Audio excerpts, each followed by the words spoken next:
Greetings and salutations, gamers. Welcome to Cast Co-op, the podcast in which three podcast hosts cast together. I'm one of your hosts, Luke Lore, the Insipid Ghost, and host of the Xbox Expansion Pass. Joined by today my big brother and yours. He's got no hair, Mr. Ainsley Bowden. Hello, sir. How are you? What's going on, everyone? Welcome to the Season Gaming Bigcast. This is your host. Wrong one, my friend. It's like it's been so long. Bigcast. What is this? Cast Co-op? It's the hell new. is that? And they don't know either. Hi, I'm Ainsley Bowden. Good to be here. Thank you. We are laughing. How are you, man? I'm good, man. I'm good. Nissa's in the chat already. Check this out. I know Nissa. That's my fault. I had it as 8 because Central and Eastern and time is hard. So sorry about that. No, I'm good, man. It's been a long time. We joke often about wanting to do this show and our real lives and content lives and everything else going on. We don't get to do it as much, but looking forward to it. I've been good, just ultra busy and talking about whatever the hell we're talking about tonight. I don't even know. Here we are. I'm excited. Nice. We are joined. Pull up the doc. Jesus Christ. There's a doc. We have a doc. No. We have a doc for this one. All right. I know I use my XCP when you use your trophy room doc, I'm sure. Right. Welcome also to Mr. Joseph Moran, host of the Trophy Room, a PlayStation podcast. Son, how are you? I'm doing all right, Dad. I got to show you something. So Ains and I, for the audio listeners, we both have our Concord controllers in the background, sealed, of course, collector's item. And I laughed when I was putting it up on the shelf. On the very corner, it says Concord game sold separately. False I've been looking for it. advertising. I can't find it. Yeah, I've been looking for it. It's weird. Super rare. I just Got watched the controller. I watched a thing called Secret Level. Yeah. I was real excited. It's going places. It's going places. Hey, you want me to Can't come wait. hot out the gate? Do you like how much trouble do we want to get in tonight? Do we want to be canceled? I mean, Would you like to be canceled, or do you want to just Canceled what? I haven't been doing anything. So, I mean, you know. All right, here's the deal. I'll turn my webcam off. One sec. Oh, that's not good. It's your logo. Everyone's gonna find it. Shit, you're right. All right, let's cancel. Let's cancel Cast Co-op right now. Okay. Concord's dead. Right. Marvel Rivals is living, but in Marvel Rivals, those superheroes look A+ good, and I'm okay with it. I'm okay with it. I want my superheroes to look cool. I want them to be awesome and larger than life. And like, I feel like this is the recipe. Canceled. Real talk. Reed Richards looks ripped. Have y'all seen him? It's like, wait a minute. You're supposed to be stretchy. You're the most ripped dude I've ever seen. Oh man. Well, I think there is. Honest to goodness. All right. There's something to it, right? Let's get on the man's right bandwagon for just a second here. Okay. Ainsley's like, why did I ask them to come That's back? all right. I know, Ains. I know we're a little early to the I parade. poured a big about 2 glass of weeks. scotch. So cheers, boys. You have your fun. We're about 2 weeks early to the parade, but we're here in Washington, D.C. in a hotel. And let me tell you something. There's a little bit of truth to it.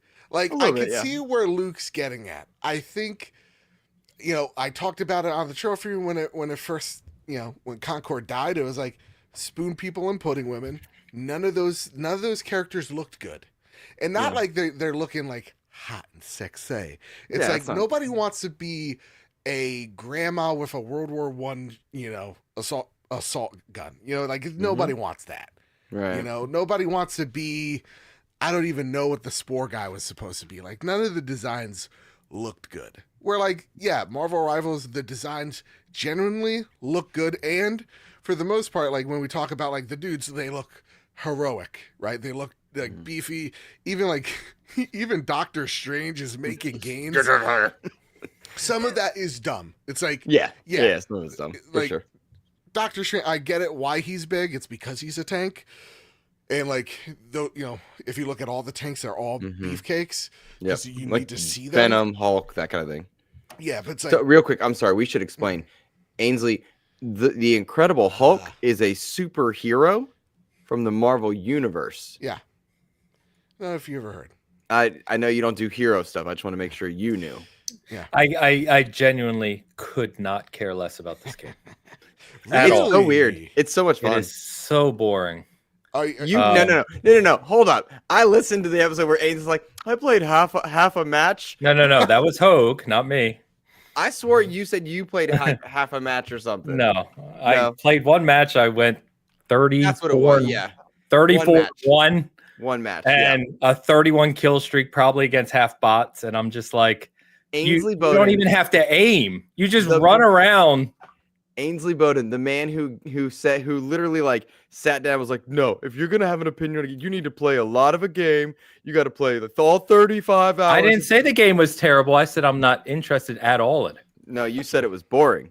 You barely. To me, it is boring. You played against bots in like a match for whatever. All right, we're getting lost in sauce. Yeah, the point that I like genuinely think here is that oftentimes popular things need to be attractive to the masses. And so you want to look at things that are attractive. And I'm curious if there is truth to that, because Concord, gameplay wise, from what I understand, quite good. Never played it, don't know. Right. But like mechanics all solid, kind of like Suicide Squad. Like mechanics all very good, like very playable, right? But do people want it, and are the optics good?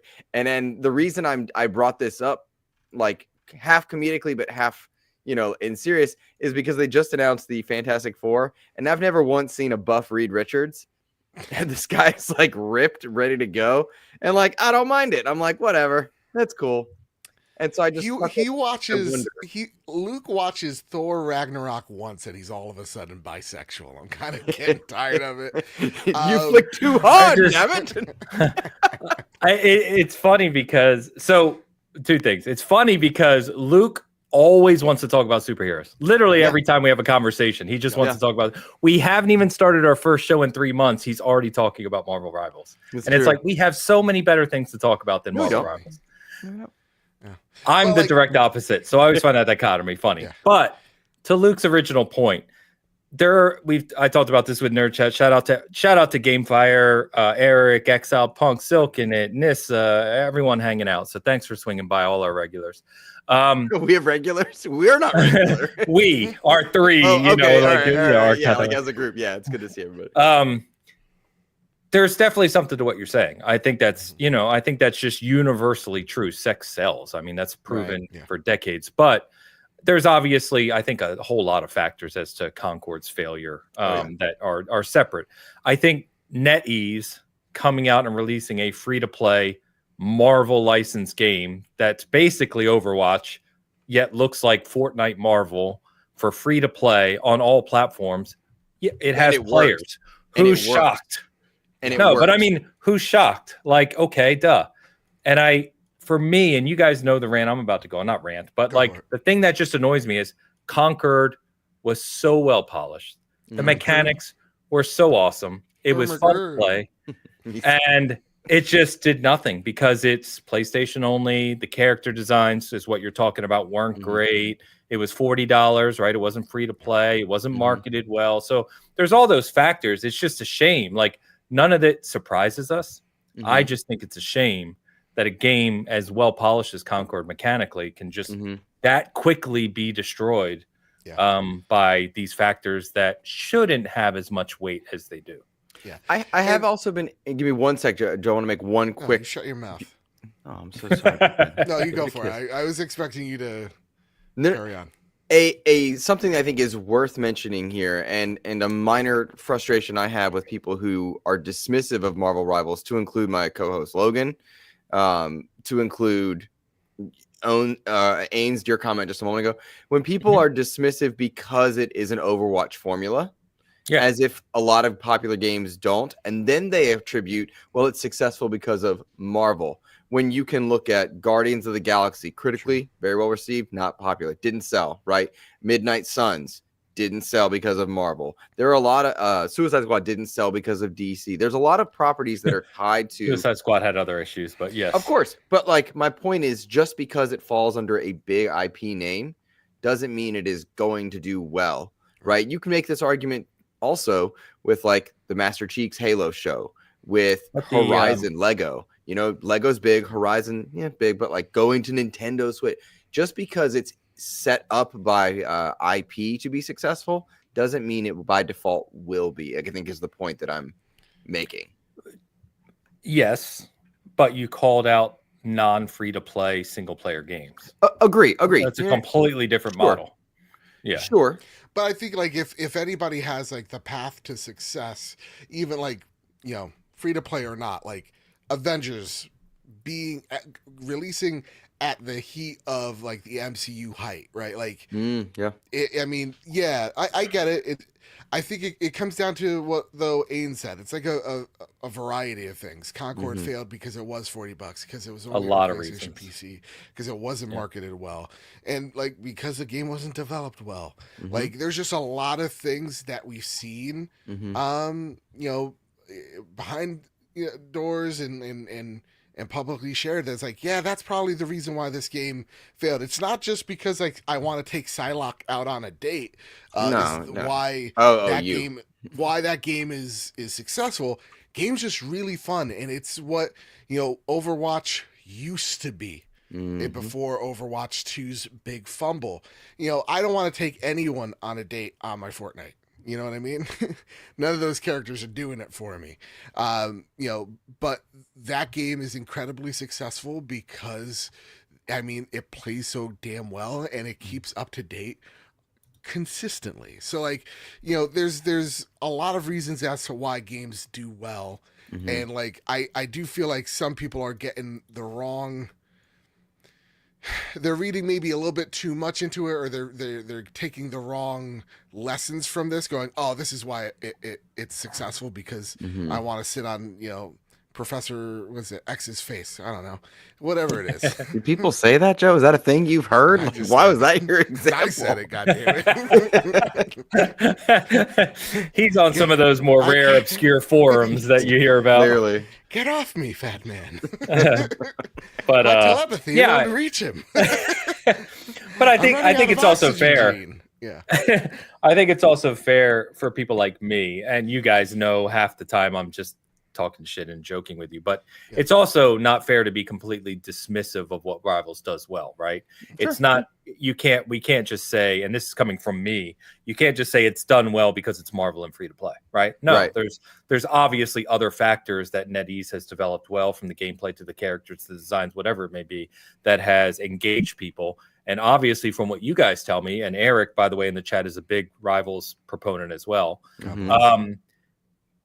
It's also content-wise very well developed for early launch, right? It's not like it's begging for content. They had a plan after launch and have supported it well. So 30 plus characters with more on the way within a season. You have 4 more within the next 6 months. No, within the next 3 months. And then you have the queue times, Ains, hit the button, you're queued for your next match, which is astoundingly impressive, strange, and I don't know what magic they're doing, or if it's because the audience is so big. I don't know if they're filling with bots faster. I don't see that. I've actually not seen gameplay that's suggestive of bots myself, but I don't care because I'm having fun. But the queue times are super fast. The content is there. They've got little mini events that don't matter for nothing, but they're there, right?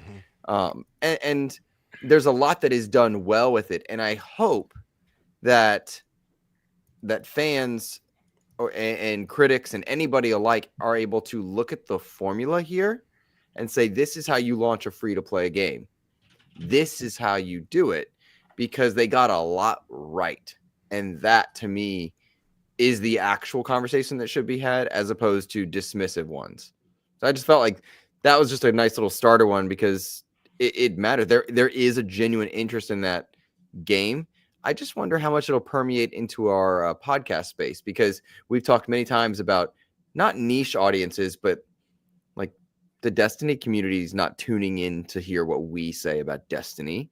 They've got their own world that they live in, right? The World of Warcraft world has their own element. And so that's what I'm curious about. I dipped my toe into Dead by Daylight and am thrilled that I did, because I discovered this whole new community, but they all have their own. And so I wonder where Rivals will fall kind of a year from now, I guess. Right. Yeah. Listening to all you guys talk about it, I don't know what that trajectory is. And I don't know what the competitive community looks like. I don't know if they're even interested in going that route like Overwatch did, right?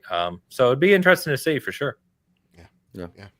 I do think the competitive communities I don't like when I see Microsoft. I'm going to turn my mic gain just a smidgen. When I see Microsoft chase that with Halo, I don't like when I see them Activision chase it with COD. I don't think chasing the esports community is the way to success off the bat. I'm not a big fan of that. I know you're not, but you're highly competitive. I'm highly into it, but sorry, go ahead. No, I have a nebulous. I don't know how to even finalize my question, but like, you're into it. Do you see it as having a net positive? Because like Halo Infinite's not charting. Halo Infinite is honestly, and Pompa and I joke about this a lot. Halo Infinite, we think, went too far the other way. All of the content, and I do mean all of the content, the past 2 years has been non-competitive. HES is still going, ranked is still there, but all of the map ads, all of the game mode ads, all the content ads have been non-competitive since season 2 or 3. So I don't really know. Infinite's a weird one, and we've talked a lot about that. I think the competitive community can be a driver of success for your platform. Like if you look at, you said COD, right? And COD makes its money off the casual community. I think that's kind of obvious, right? But they do have a gigantic competitive base for Warzone and for multiplayer. You look at PUBG, the PUBG global finale was like in this insane $100 million theater in Dubai. Like I've never seen a global event like that. It's absolutely bonkers. You know what I mean? So I think there are aspects where competitive gameplay and some of the shooters can have a plus effect to the game, but there's definitely a development balance, right? And it depends on the type of game. PUBG design wise is a much more competitive game than I don't know. I don't even want to use an example. Warzone, Fortnite, other battle royales. Fortnite, maybe, I don't know, like something like that. So I don't know, but even Fortnite had a big competitive community. You know what I mean? So I don't know.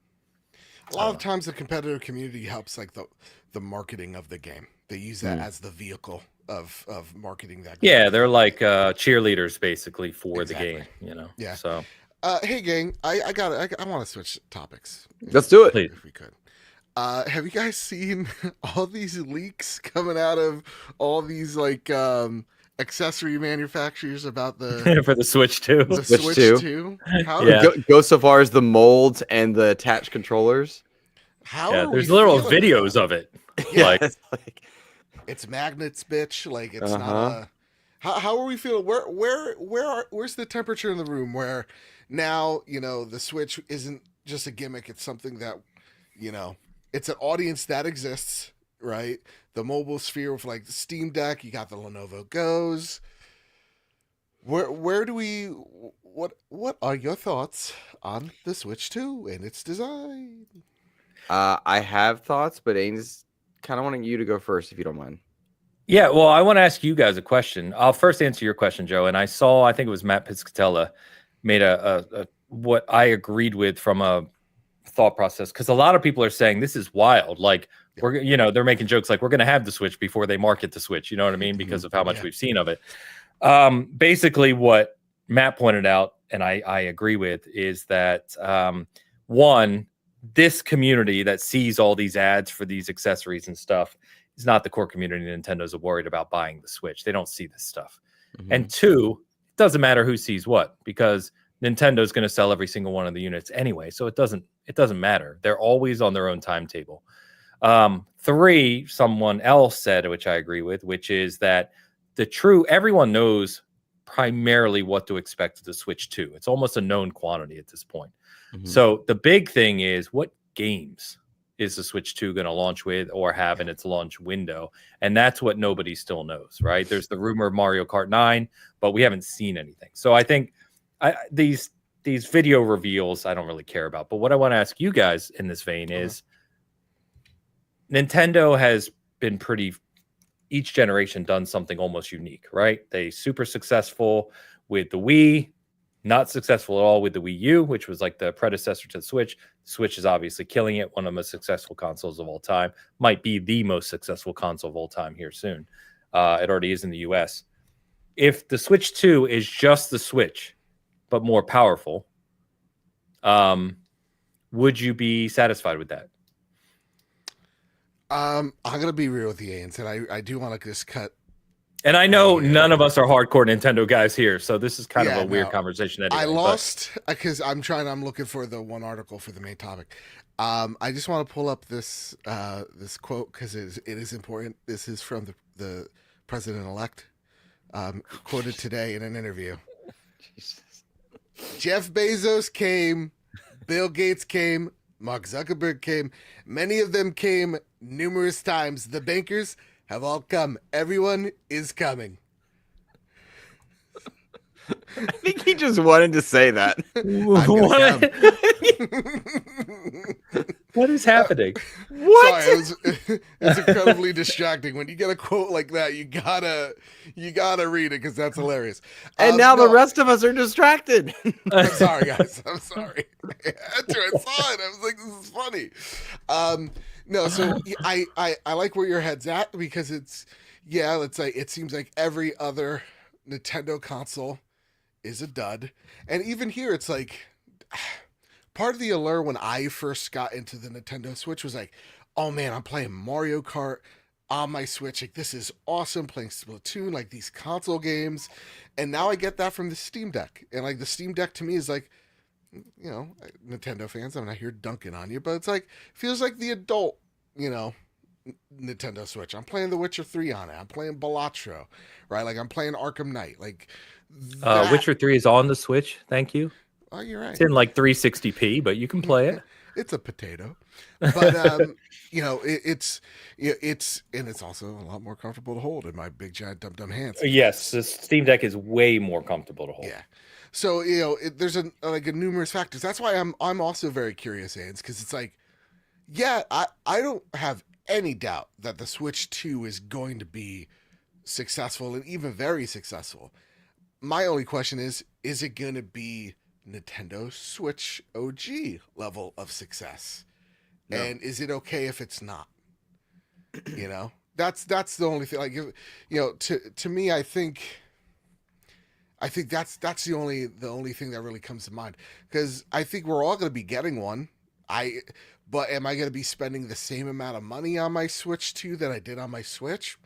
Absolutely not. Like, that's going to be here's my Mario Kart, here's my, you know, Super Smash Brothers, and here's my Zelda machine, and that's about it. So I don't know. Luke, what about you? Sorry, real quick, just to add to that point before Luke goes, and Luke, you can comment on this too, of course, is back in 2017 when the Switch launched, which is crazy to think about, by the way. It was two things I think that really helped it blow up. Is that one, it combined their console with the DS market at the time. Mm-hmm. It merged it into one, and that was a huge boon because portable gaming became home gaming and vice versa. Yeah. Two, it was such a new fad at the time to be able to take console games on a portable device. A lot of people were buying it either as a secondary console or buying games again on the Switch to say, I could play this on the go. I know we're all guilty of that. So whether or not that fades at all with the Switch, Super Switch is what I'm calling it, by the way. Switch 2 is boring as hell. Yeah. We'll see. But I think, you know, every time I doubt Nintendo, they prove me wrong. So I'll probably just shut up and watch it sell gangbusters. Dude, I'm legitimately excited to be excited for this thing. I share Matt's Matt's thought where it's like, yeah, like we all knew what this thing's going to be, even down to the magnets. We knew about that like a year ago. So it's like, we knew what this thing was going to be. I saw people that are like, I'm disappointed they're going with the same format. I'm like, what, are you stupid? Are you born dumb? What do you mean? Like, this is, I don't know. That was such a weird complaint.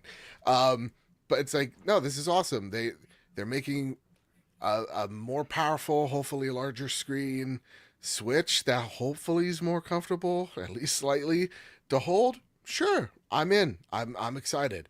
And I just want to see the games. I want to see Metroid Prime.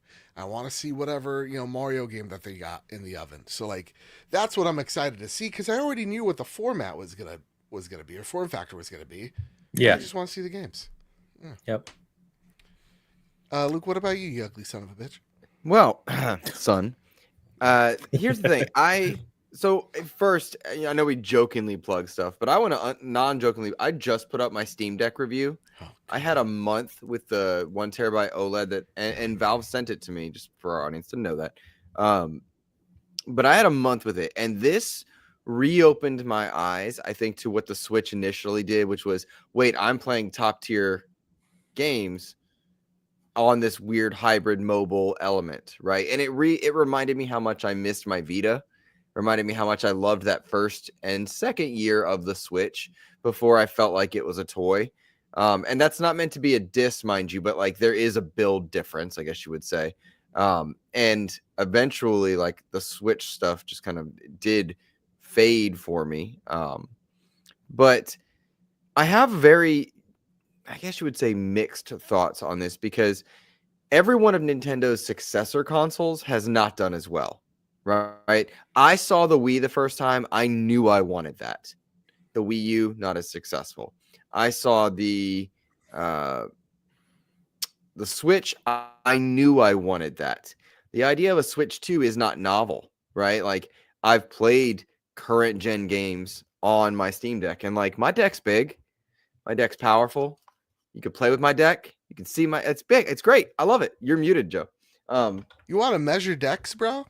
Dude, we could measure decks if you want. I'm gonna get my deck out. Go get your deck. Hold your deck. My deck out, dude. Joe, you want to see my deck? Right here. It's right here. It's a black deck. I didn't get the white one. Just throw that out there. What are you gonna do? What's wrong? What's wrong, Ains? You look uncomfortable talking about my deck, and I don't like that. First off, you gotta always keep your deck protected. You're protecting your deck. I'm protecting my deck, dude. That's good. That's I got responsible. the Kill Switch cover. And it's actually pretty. It's a beefy boy. I got a thick deck. That is a thick deck. Now you take that's because you take your deck out and about. Girth. We call it girthy. Fair. Yeah, it's a there's girthy deck. quite a lot of girth to my deck. Yeah. I keep my deck at home, right? Sure. Like I don't travel with my deck yet. Right. So. That's weird. That's weird. Oh yeah. Hey, I whip it out everywhere. I whip my deck out like when I'm at work. Mine is mostly always docked. You dock your deck. That's good. Quite often. We should always dock decks. You should if dock decks. Docking, I don't know what we're doing, to be honest. I noticed that Ains had to take another sip. He said he's sipping more often. That's interesting. Yeah. It's going down fast. He's uncomfortable with the decks. I don't know. Deck talk here. Anyway, so deck talk aside, I will say that like what we had with the Switch when it first launched was the evolution of the handheld. And unless the Switch 2 is doing that, I don't think we'll see near the level of success in terms of like interest in the new thing. That said, the interest in the games, that will sway it one way or another, right? Like, do we need to buy Mario again? No, I don't. I've aged out of buying Mario 3 just to buy Mario 3. However, if cloud saves show up, if universal usernames and accounts show up and things from my Switch do comfortably transfer, and I'm not like link cabling and going to what was it, back to GameStop in the day and they'd have to transfer it. No, like it needs to be a modern experience, and I don't know that Nintendo can keep up with that when you've got Jason Ronald at a CES conference talking about how the new Xbox platforms will be optimized for multiple handhelds, when you've got Steam coming out of the gate. We all of our deck talk aside, like Steam saying, hey, you can run Steam OS on your Legion on other platforms now. And one of the things that I was genuinely taken aback from in my time with the Steam Deck, and I put around 100-ish hours, north of 80 hours across multiple games, and a month with it, I was taken aback by just how accessible the platform is, how available all of its titles are. The UI, the user experience is wonderful. It's intuitive. It matches what you need. And then the games themselves, it's very clear this runs, this doesn't, and then a comfortable little bit of you might need to tweak this, that, or the other. Yeah. For just an out-of-box experience, not to mention all the side loading that comes with being in the PC gaming space.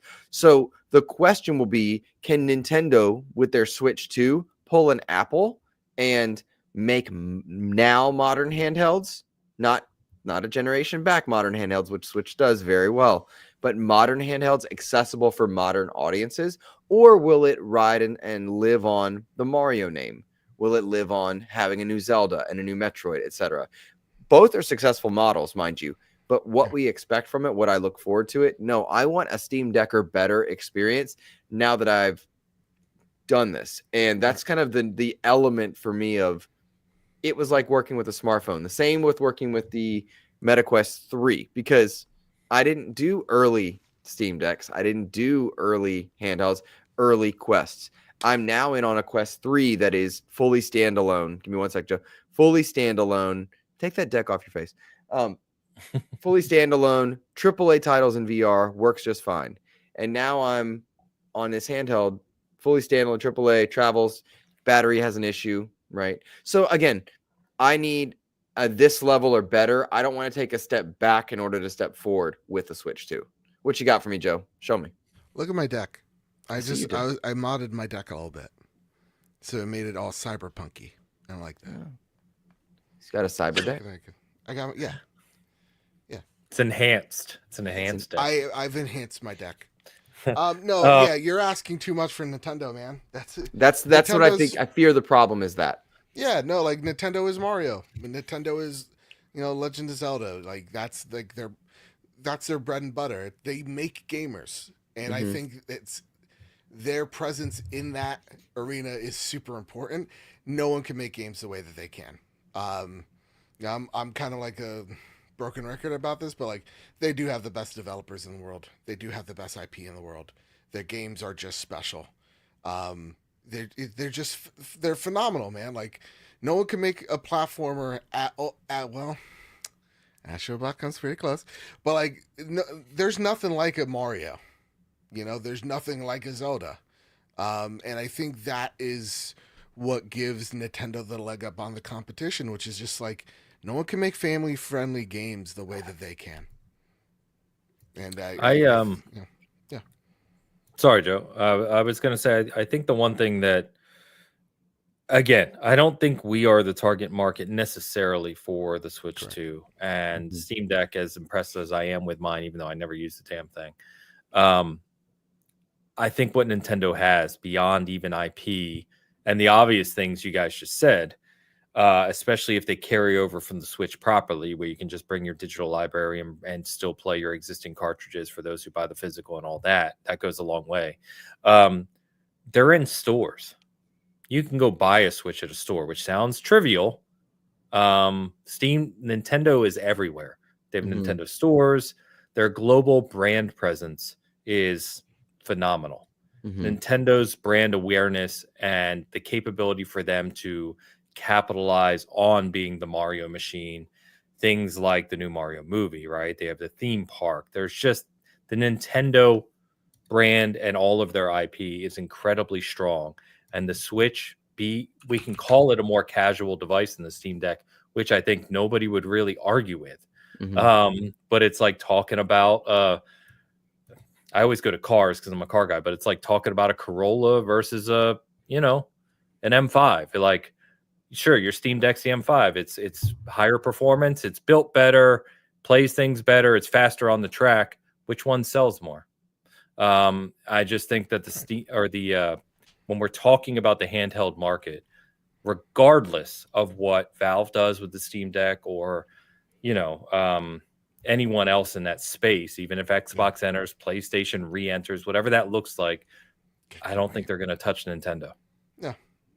Yeah, I think Nintendo will be king in this category, and I think that actually is a great segue over to like the whole Xbox thing, and you kind of touched on this as well, Luke, which is this is a little ditty from VGC. It says Xbox says its handheld will combine the best of Xbox and Windows. Have you seen this, guys? Have you heard about this? No, I wasn't listening. I was watching the chat because I know that he saw it. God. What was it? What's Todd's trying to trick me. Apple CPU / GPU. Is that what it was? What was it? No. Carry on. We were on another topic. Carry on. Yikes. Where was I? Okay. As attended by The Verge, Microsoft's VP of Next Generation, Jason Ronald, took to a roundtable CES titled The Future of Gaming and Handhelds. This is a quote coming out of it. We've been really innovating for a long time in the console space, and we've partnered across the industry. It's really about how do we bring those innovations that incubated and developed in the console space and bring them to PC and bring them to the handheld space. Microsoft CEO hinted that this could create its own Steam Deck style Xbox device, and then in an interview with Bloomberg in November, the exec said, quote, expectation is that we would do something in that category. So boys, what does Xbox Prime, whatever, like, is this, because we even see PlayStation going, wow, the Portal sold way better than our expectations. Which is crazy, by the way. Yeah, it's awesome, but unexpected. Very unexpected. So they obviously see that there's a market here. We have blueprints and schematics from like last year that hinted, they wanted to make a mobile PS4, and it looks like coming out of some of the interviews out of PlayStation, it was like, originally the Portal was a dedicated mini PS4, which is wild. Is this where we're going to see console gaming go? Where, the next Xbox is a hybrid box, the next PlayStation's a hybrid box? Because I see like a lot of the commotion on the internet at this point is like, gang, I don't need to see all the pores on Ellie's face anymore. Like, I think we've all hit that point of like, this is good enough. This is really beautiful stuff. How do we get this on a handheld though? So I want to know where you guys think is Xbox on the right path here, because you've been very vocal about doing something in the mobile space. Luke, I'm gonna go with you, bud, because you're a big Xbox fanboy number one. Yeah, come on, fanboy. What's the insider knowledge here? The insider knowledge is that I don't have insider knowledge. If anything, the insiders would tell me stuff, and I'll be like, cool, neat. So the direction. Let's talk about the direction that they are going. Okay. Will ensure a longer lifespan for the brand Xbox, which is fantastic, which means I get to play my games in more places, which is fantastic. I think this is the direction of the gaming industry. Yes, the direction of the gaming industry is all about how you can get the player to the screen to play your game. And so that might mean you provide the screen. That might mean you provide a way for them to access your screen. So I think that is the direction. So that either means you need to sell a handheld or a mobile device that can be docked, because Ains, he docks his deck pretty easily. Must be nice. I don't know. So like, I do think that is the direction. As far as liking it for Xbox, again, having rediscovered the portable gaming market, because like I loved portable gaming for so long, and I regularly played on my backbone. He's got something else on the mind. Oh, guys, Thor Ragnarok once. He's thinking about it. Not Ragnarok. He was Love and Thunder. Ragnarok, ROCK. Yeah, there it is. I downloaded the wrong one.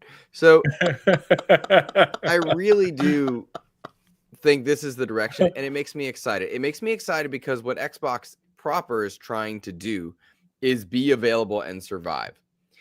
There is a part of me, like in the thought experiment world, because this ship has long since set sailed, but the thought experiment is you have the catalog now. You now have a reason to say, get into my ecosystem. Instead of a 6-day exclusivity window for Indiana Jones, you could have locked that down. You could have kept all of these titles under your umbrella and said, you have to come here for it. So the thought experiment is, in a world where Avowed and Outer Worlds 2 and Doom and COD and all of these titles that are now about to hit were just Xbox, the interesting thing would be, they waited long enough. Is it now worth it to go in? But that ship has long since sailed. I'm very encouraged by the comments that are coming out of CES, by hearing the people that have been paying attention and are more in the knowledge of what Jason Ronald is talking about. I like the direction of that.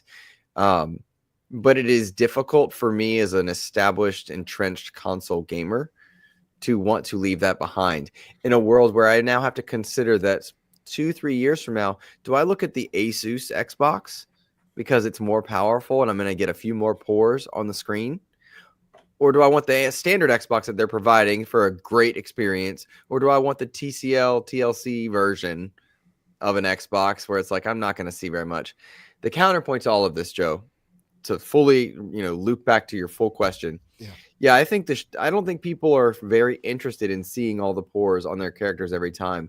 Look at many of the cartoony games that are highly successful, from your Mario Karts to your Fortnites, Super Mario, even Marvel Rivals. Nobody's bending over backward to make pixel perfect renditions of characters, and thus development time, I think, is probably reduced on some levels.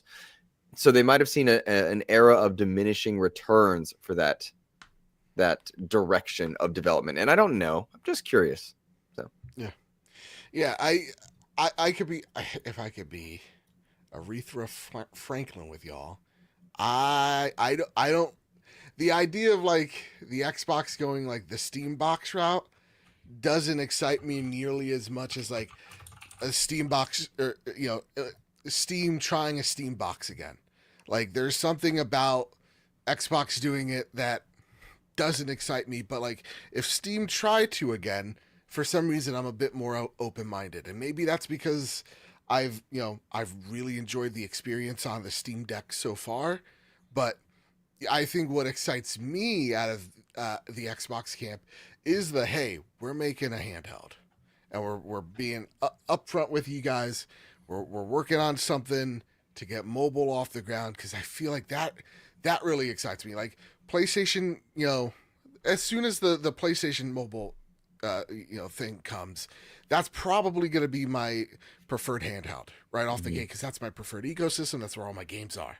So like, to me, if I'm an Xbox fan, I'd be like, oh cool, all my Game Pass games are here. All my entire catalog is here. Awesome. I do think that is a far more exciting generation than, hey guys, you want to choose between ray tracing where you see yourself in a puddle or 60 FPS most of the time. And I think that, that's why this generation has felt so weird. It's been a weird generation. Stale, I think it was easy to scapegoat the generation into COVID and say like that's the reason. When he just left. I'm listening. Just give me a second. I'm moving the desk.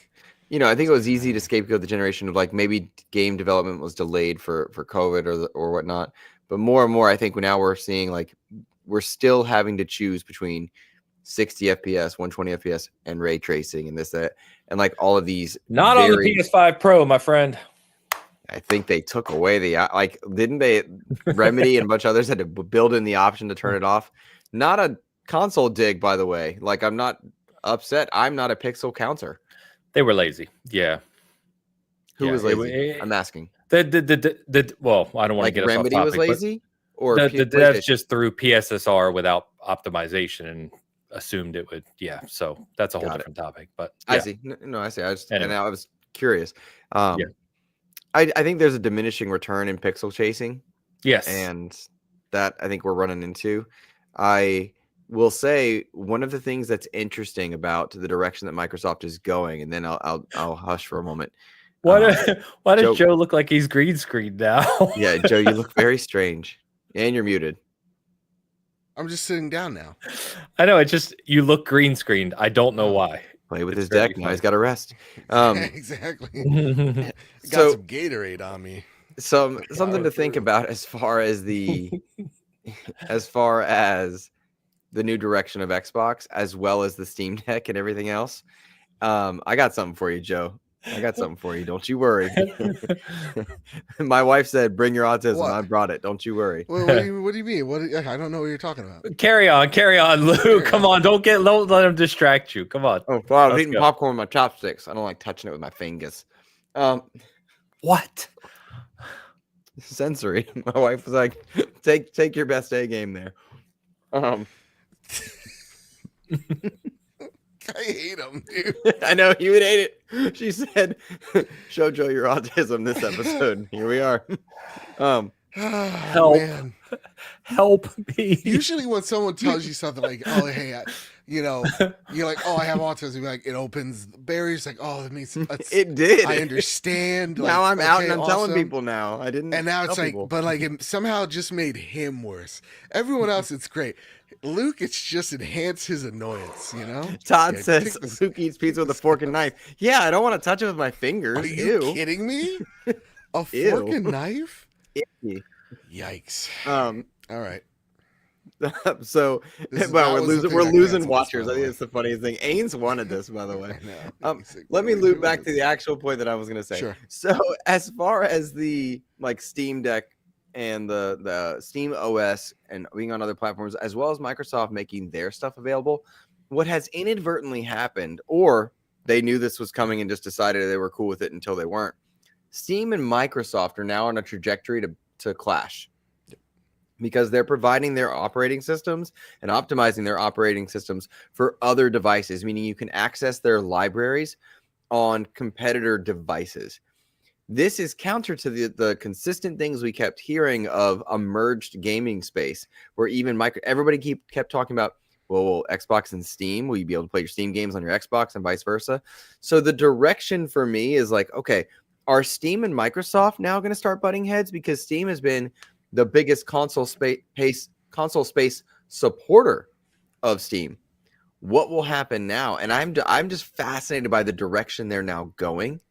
And so to me, that was the most interesting part about CES as a non-tech person, is now it seems to me the direction of parallel gaming communities are now at odds, and they might clash. So there you go. I mean, it makes the next generation exciting to think about, because there are so many possibilities. Because they could absolutely do that, or they could be like, "Yeah, we're gonna be chill. We're gonna work with each other. I hope so. Do some weird stuff, Easy boat. Yeah, I haven't spoken in a while. I have a lot of different commentary. One thing I want to do first is apologize. I do want to apologize. Not for you guys. You guys can do that. But for Exiled Punk, because he super chatted half an hour ago. And I apologize. I thought we would get to it before we switched topics, and we just kind of carried on. So sorry about that. So I want to pull this up. 199 super chat just saying, what happened to the WB game? It was dead on arrival as well. And this refers back to our conversation we started with when we were talking about Marvel Rivals and Concord and others around visibility of the characters, character designs, etc. So, yeah, I mean, it's hard to circle back to the conversation now, Exiled. So sorry about that. I mean, so many things happened to that game. Suicide Squad? Yeah. I got thoughts, man.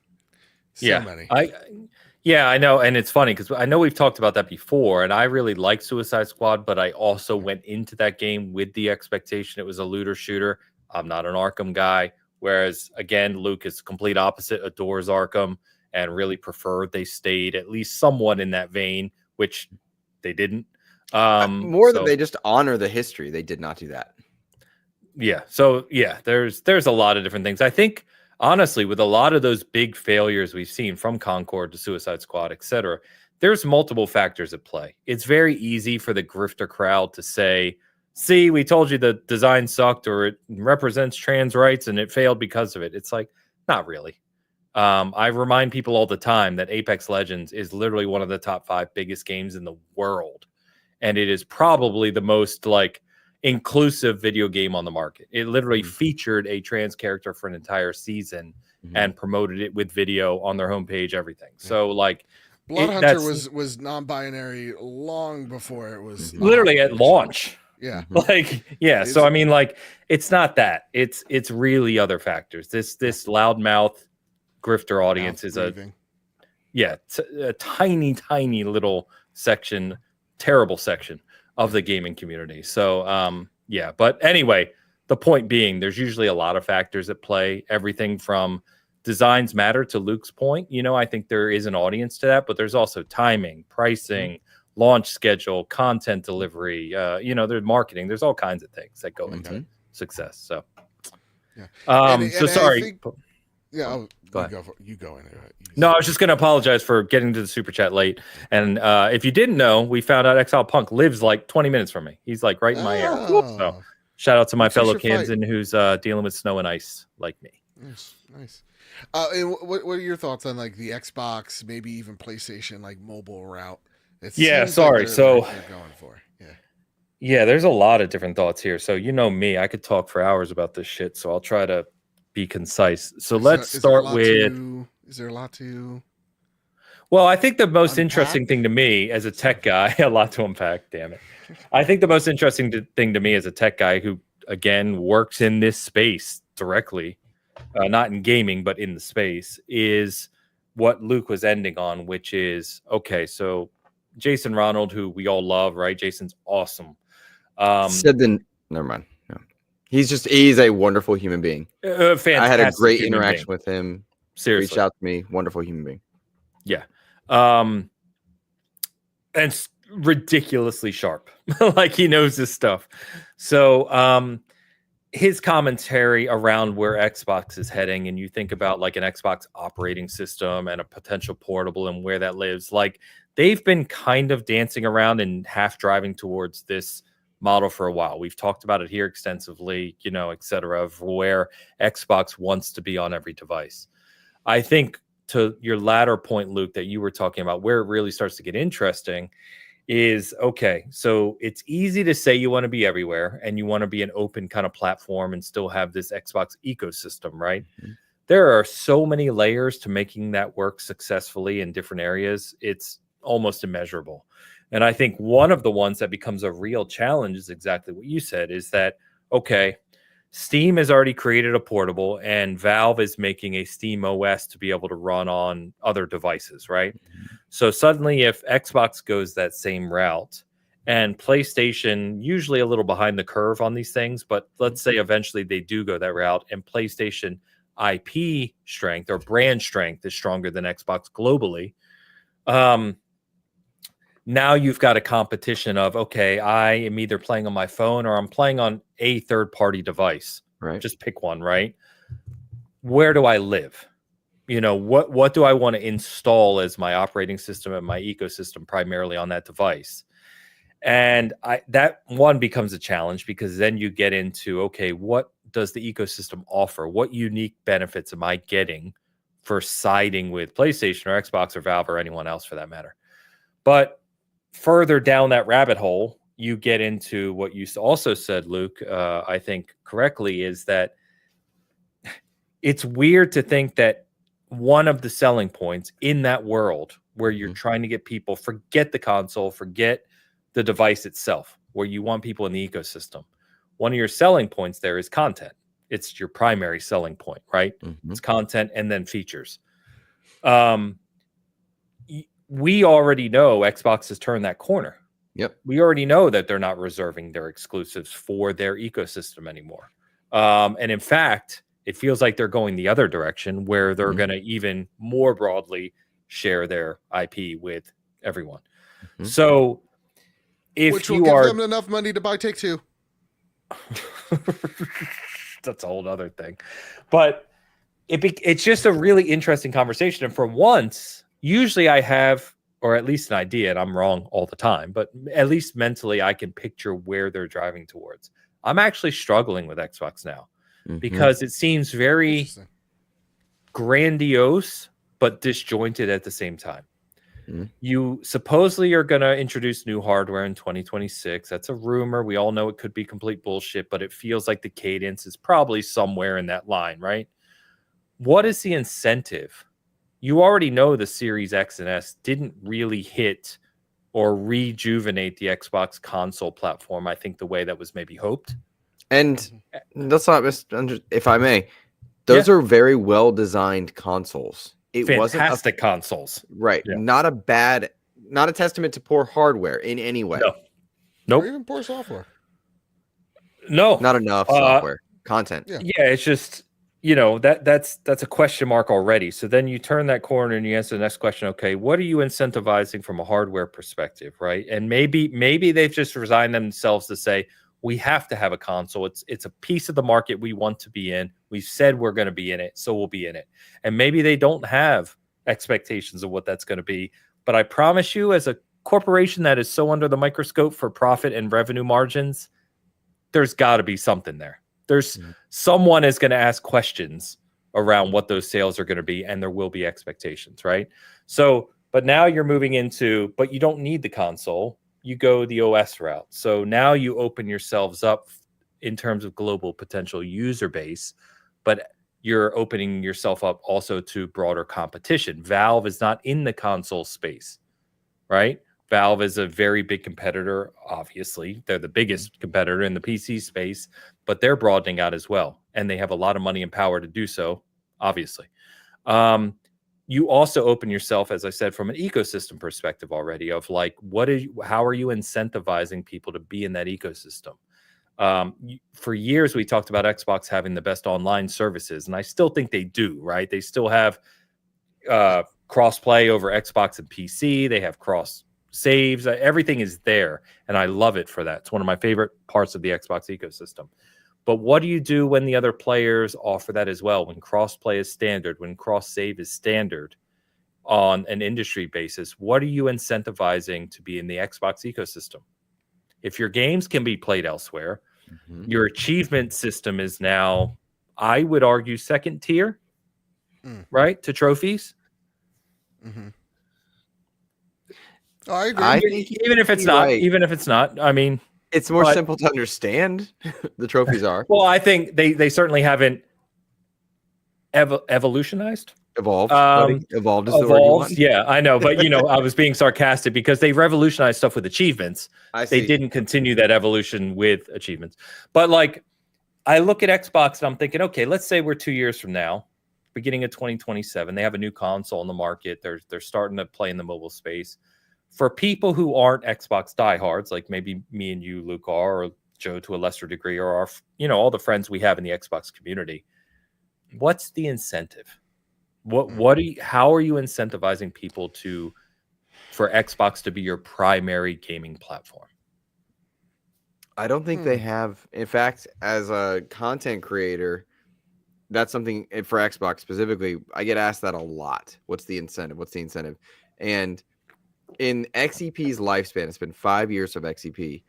I went from being very excited about their console and the console ecosystem to now where I'm just excited to see not Xbox. I'm not excited to see Xbox anymore. I'm excited to see Avowed. I'm excited to see Gears. I'm excited to see Halo. I'm excited to see their IP strength is extraordinary. Exactly. No, but the brand of Xbox is not dead to me, right? But in a very short amount of time, it feels, the last 2 years especially, really ever since the Activision Blizzard thing went through and the conversation stopped being about ABK and it became now about, all right, let's time to talk games. And now they've got games coming, but all the games are going other places. It's been about exclusivity, non-exclusivity, and all the places you can play Xbox. We got numbers a week ago. I saw it in our Discord, which shout out to my amazing Discord. Like, they keep me updated a lot when I'm like working and stuff and can't be online to read the news. And we saw Xbox sales numbers just trending lower than Xbox One, which one is hurtful because the Xbox One at first was a very badly designed console. The One S and One X, I love better. Yeah, well, I agree. I mean, it's no question, but right? For whatever reason, I'm a weirdo. I liked it, but yeah. So my heart kind of broke recently when I saw just how poorly the Xbox reported console numbers were. And then I was like, I mean, they literally just put out an ad that said, you don't need this. We've said for years, why are we not marketing the console and then selling the software with it and really pushing that? And it just feels like that's not their direction. That's not their game. And fine, if that's not your jam as Microsoft, if you don't want to sell Xboxes, fine. But what's the incentive to go to the ecosystem if Game Pass sub numbers aren't climbing? And I mean, that's what I'm asking. says Well, Microsoft has a lot of games in development. Those games on other platforms will cost $70, and it will be a lot more cheaper for Xbox. I have been preaching. You guys know this. I have been Mhm. preaching this for multiple years now. Right? Game Pass is the direction. That's how you get people in the ecosystem. I don't think that's. You're not telling us anything we don't know. Like I've been talking about this for years. Watch your mouth. There's no limit to what I don't know. No. I didn't mean it that way. Sorry if it came off that way. But I mean, like, we've all been talking about that for years, right? Right. But reference what I was saying before. If you can get all those games on a different operating system that you're talking about, I guess what I'm saying is, if your only incentive is I can play these games on Game Pass for $20 a month. Let's not forget it's $20 a month now for Ultimate. If your only incentive is that, I think your capability to penetrate the market has decreased a lot, especially if Steam or Valve, PlayStation and others, and the Switch 2, for whatever crossover that exists, are entering the same markets that you are. Because your initial advantage as Xbox was not just Game Pass. It was the fact that you were going to be able to cloud stream, play on your phone, play on any device, etc. What we're talking about is an industry in a year to 2 to 3 time where all those major players are in the same space. Yep. So now you're saying the only advantage Xbox has is Game Pass. And I don't think at $20 a month, that's the advantage they think it is. As much as I adore their games and their IP, and I will be a Game Pass subscriber forever, I like their IP better than PlayStation or Nintendo. Same. I adore it. So be clear on what I'm saying here. I'm thinking from a market perspective. I don't know how you gain the market share that Microsoft wants Xbox to gain and that they plan to gain, with only that being your proponent. So player asked the question. This is really good. So Ains, you're saying that Microsoft should at least have timed exclusive for like a year before bringing it to other platforms. I honestly, man, I don't know. I don't have the answers. I mean, again, I don't think anyone has the answers. Obviously, Microsoft doesn't have the answer, but I have not been on the train of. We saw a lot of people get really mad in the Xbox community when they talked about exclusives, kind of degrading the exclusive barrier, right? Sure. With all these new IPs, and I wasn't one of them. I was like, look, bring Halo to PlayStation. Let more people play it, and I think, revenue-wise, that's probably the right move, but that's in today's world or yesterday's world. I think we're talking about a world where everyone is everywhere. So let's think you can play, theoretically, any of these platforms on the go, anywhere you want, and Nintendo, PlayStation, Xbox, Valve, and others are out there globally. In that world, I don't know if that same strategy works, because I haven't seen Xbox deliver enough outside of the IP strength that makes sense. And as we know, just a very small sliver, and this is not a great example, so hold me accountable here, but when you play a game on PC, talk to all of our PC brethren, look at the sales.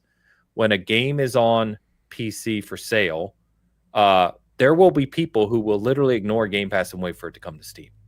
Yep. Steam has a stranglehold on the PC market. And while I play my games on PC Game Pass, I love it. I've said that before. You've got to look at the numbers. The numbers just don't seem to be there. Despite the growth we saw in PC Game Pass last year, I don't know if they're seeing that escalation that they had hoped to see. I could be wrong, and I hope I'm wrong. But I mean, and I wave my deck around, not as a joke, but more for like, I mean, in a world where everything's on everything, like, just wait for it to come to Steam. Even if you're a PlayStation guy, like, you're seeing Spider-Man a year plus come to the Steam Deck. Xbox and PlayStation. I think we talked about this on the trophy room a few weeks ago, because we had I think it was like a spicy question about like Xbox and PlayStation, and like why do we ask these questions for Microsoft, but we're not asking them for PlayStation or Nintendo to bring their games over to other platforms? Yeah. And my answer was, because everybody has a different question, and it's not that like everybody has a different problem and a different question that needs solving. And Microsoft's and Sony's are very familiar. They're just in different places. So like Xbox's issue is, hey, listen, our install base is a lot smaller than PlayStation's, and our games are becoming just as expensive to make than PlayStation games. So if our games are becoming more and more expensive to put out there, and we have less places to sell them, something has to give. Especially when Game Pass didn't see the growth that it looks like that they wanted it to see. So they have to look at other avenues quicker than what PlayStation has, right? So you saw them very early on go, hey, we're going to bring our games also to PC because that's a second audience, a much broader, bigger audience to help negate the console or the development costs of those games. PlayStation has a very similar problem. It's different because their console is selling well, despite it being, as a PlayStation fan, definitely not exciting as a previous gen. But they have a similar problem where, hey, our games do sell really well for one ecosystem, but again, it's a margin game. We even seen their CFO with the most rhymable name, Hiroki Totoki, going, we need to improve our margins and our timed exclusive barriers. We need to be shorter because it's just not sustainable for them to be on one platform anymore because development of these games are becoming more and more expensive. It's kind of like they're trying to repair a leaky dam, and it's just there's another as they pave something with cement, another crack just starts leaking. And so to me, I think there's a broader issue when it comes to development and the cost of these games and something having to give. Oh, there's certainly an industry issue. Yes. And so I think PlayStation's issue is, again, similar to Microsoft's, but they have an easier solution because, or they have an easier time answering it and more time to answer it because of the position that they're in, where Microsoft isn't. And that is at a sacrifice to the console, fans that, not just fanboys, but like genuine fans that are excited about Xbox. And now, yeah, of course you're going to be less excited because like, yeah, I'm excited for Indiana Jones, or I could wait till it's on PS5. There's that type of feeling in the air. At least that's what I feel. Well, even crazier that Indiana Jones on the console side will probably run best on PS5 Pro. I was going to say that too. It's like, so, it's just these console makers have so many different questions to answer, and Microsoft's kind of, at least from what I see in my feeling, is like their back is a bit more against the wall than the others, where it's like Nintendo's fine. Nintendo's good where they are. They're all, but at the same exact time, they're also all branching out into like transmedia, movies, TV shows, and that's where the money is for Nintendo. So they're going to try to milk their nostalgia and their IP that way. So I just think there's different answers or questions that these companies have to answer, and Microsoft, it's the Xbox One put them here.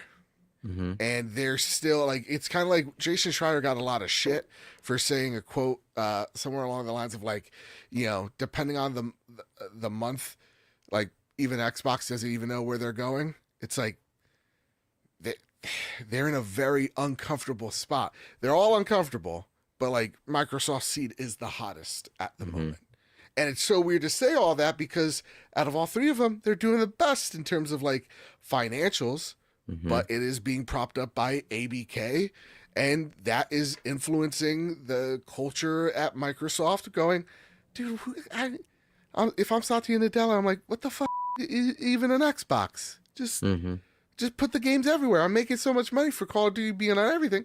Put Indiana Jones, what are you doing? So it's like, when you got a boss that does, have you ever had a boss that doesn't understand it?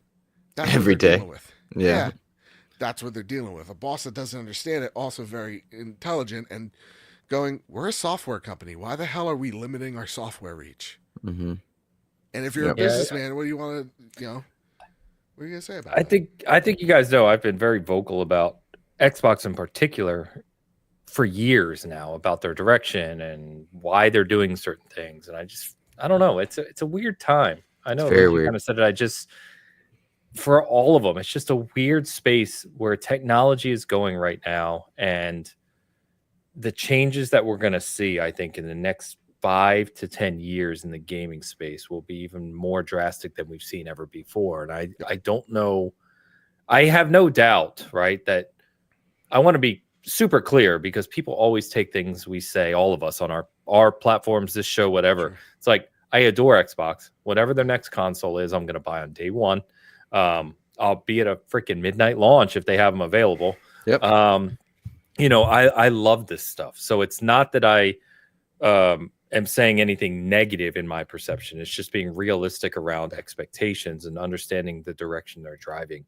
And I also don't doubt they're going to be profitable. They have huge IP strength. If they sell more games on more devices, it's math. It's pretty straightforward. But as an Xbox ecosystem, that's what I'm talking about. I'm not talking about Xbox sales, because sales include games like Grounded or Sea of Thieves on PlayStation, right? I'm talking about Xbox ecosystem. I just don't know what that looks like long term. And I would love to see if you're going to, let me short up this way, because I'll go forever. If you're going to go the direction of saying Xbox OS is your future, so we'll sell a console, we'll sell a portable, we'll be everywhere, right? Fine. That OS has to be special. It has to do something platform-wise that when I log into it, I get that feeling that I'm in the Xbox community, and it's unique, and it has features that I want to engage with on a daily basis. My friends are there, community is there, even though I don't care about them, you guys know this, but achievements are meaningful and have some sort of support. Profiles are hugely supported. You can share things easily. You can upload effing clips and things like that. All that stuff that goes in the social space of gaming in 2025 and beyond, that OS has to be special. And quite frankly, I hate to say this because I love those guys at Xbox. I love Jason Rado. I love all these guys. I am not super confident that's going to be delivered. Again, and as we say that, money making, like they're making some cash, but like when we're talking about it, we're talking about that old timey old man mentality of the console used to mean something. Damn it, means something to me. Because like if I'm thinking of it as a rational mind, because like I know PlayStation's going the same route. Again, it's just going to take them a little bit more time. We've said that. Yeah, I mean, it's known. And to me, it's like when I've been on the trophy room talking about this, going, I think PlayStation's got to change its mindset in terms of like who their competitor is, because to me, the more and more it is Steam, and the more that store is just so much better. Like, man, PlayStation needs like forum boards ASAP, because being able to be on some of like the Witcher forum boards and like seeing like the decisions people made and the actual legitimate conversations that people are having, that's awesome. That's really awesome. God damn it, dude, let us gift games to people. Like, there are so many things that PlayStation is just, I was gonna say, you can on Xbox. PlayStation is still behind. It's so behind. Like their stores need so much work. It's so bad. I hate it. I think it's so boring. I think it's super sterile. And like, again, going on Steam, like just seeing the communities there is really awesome. It's really convenient. And it makes it feel like, oh yeah, this thing is special, because it feels like there's something living in here. And so like for me, all these guys are going to have questions that they have to answer, and we're seeing that happen over time. But I want to close out the show, gang. Remember when Luke was the host of this show? Yeah, I remember. It's long ago. Long ago. After I opened up with, tell me about the Rivals optics here and the outfits and the cosmetics. Oh, geez, I can't wait to see the things thing. I never said that. But the things thing. It's rock hard. It's a rock hard. Dang it. Beat me by 1 second. I like that we both went there. That's perfect. But listen, gang, the Xbox Developer Direct thing. We're going to see Doom. Pumped. This is what I'm talking about. Their IP strength is phenomenal. Yeah. Like, Doom Dark Age is easily one of my most anticipated games of the year. Look, pumped for it. We're going to see Expedition 33, not their IP, but looks awesome. We're going to see, what was the other Xbox one we know is there? Damn it. I can see it real quick. Sandfall Initiative. We have South of Midnight. Is that what you're thinking? South of Midnight. Thank you very much. Yep. Which, by the way, Travis, went there and did the first for IGN on that, and came away super impressed. If you haven't watched that 26-minute or so mini documentary on South of Midnight, please do. It's incredible. Super pumped for that game.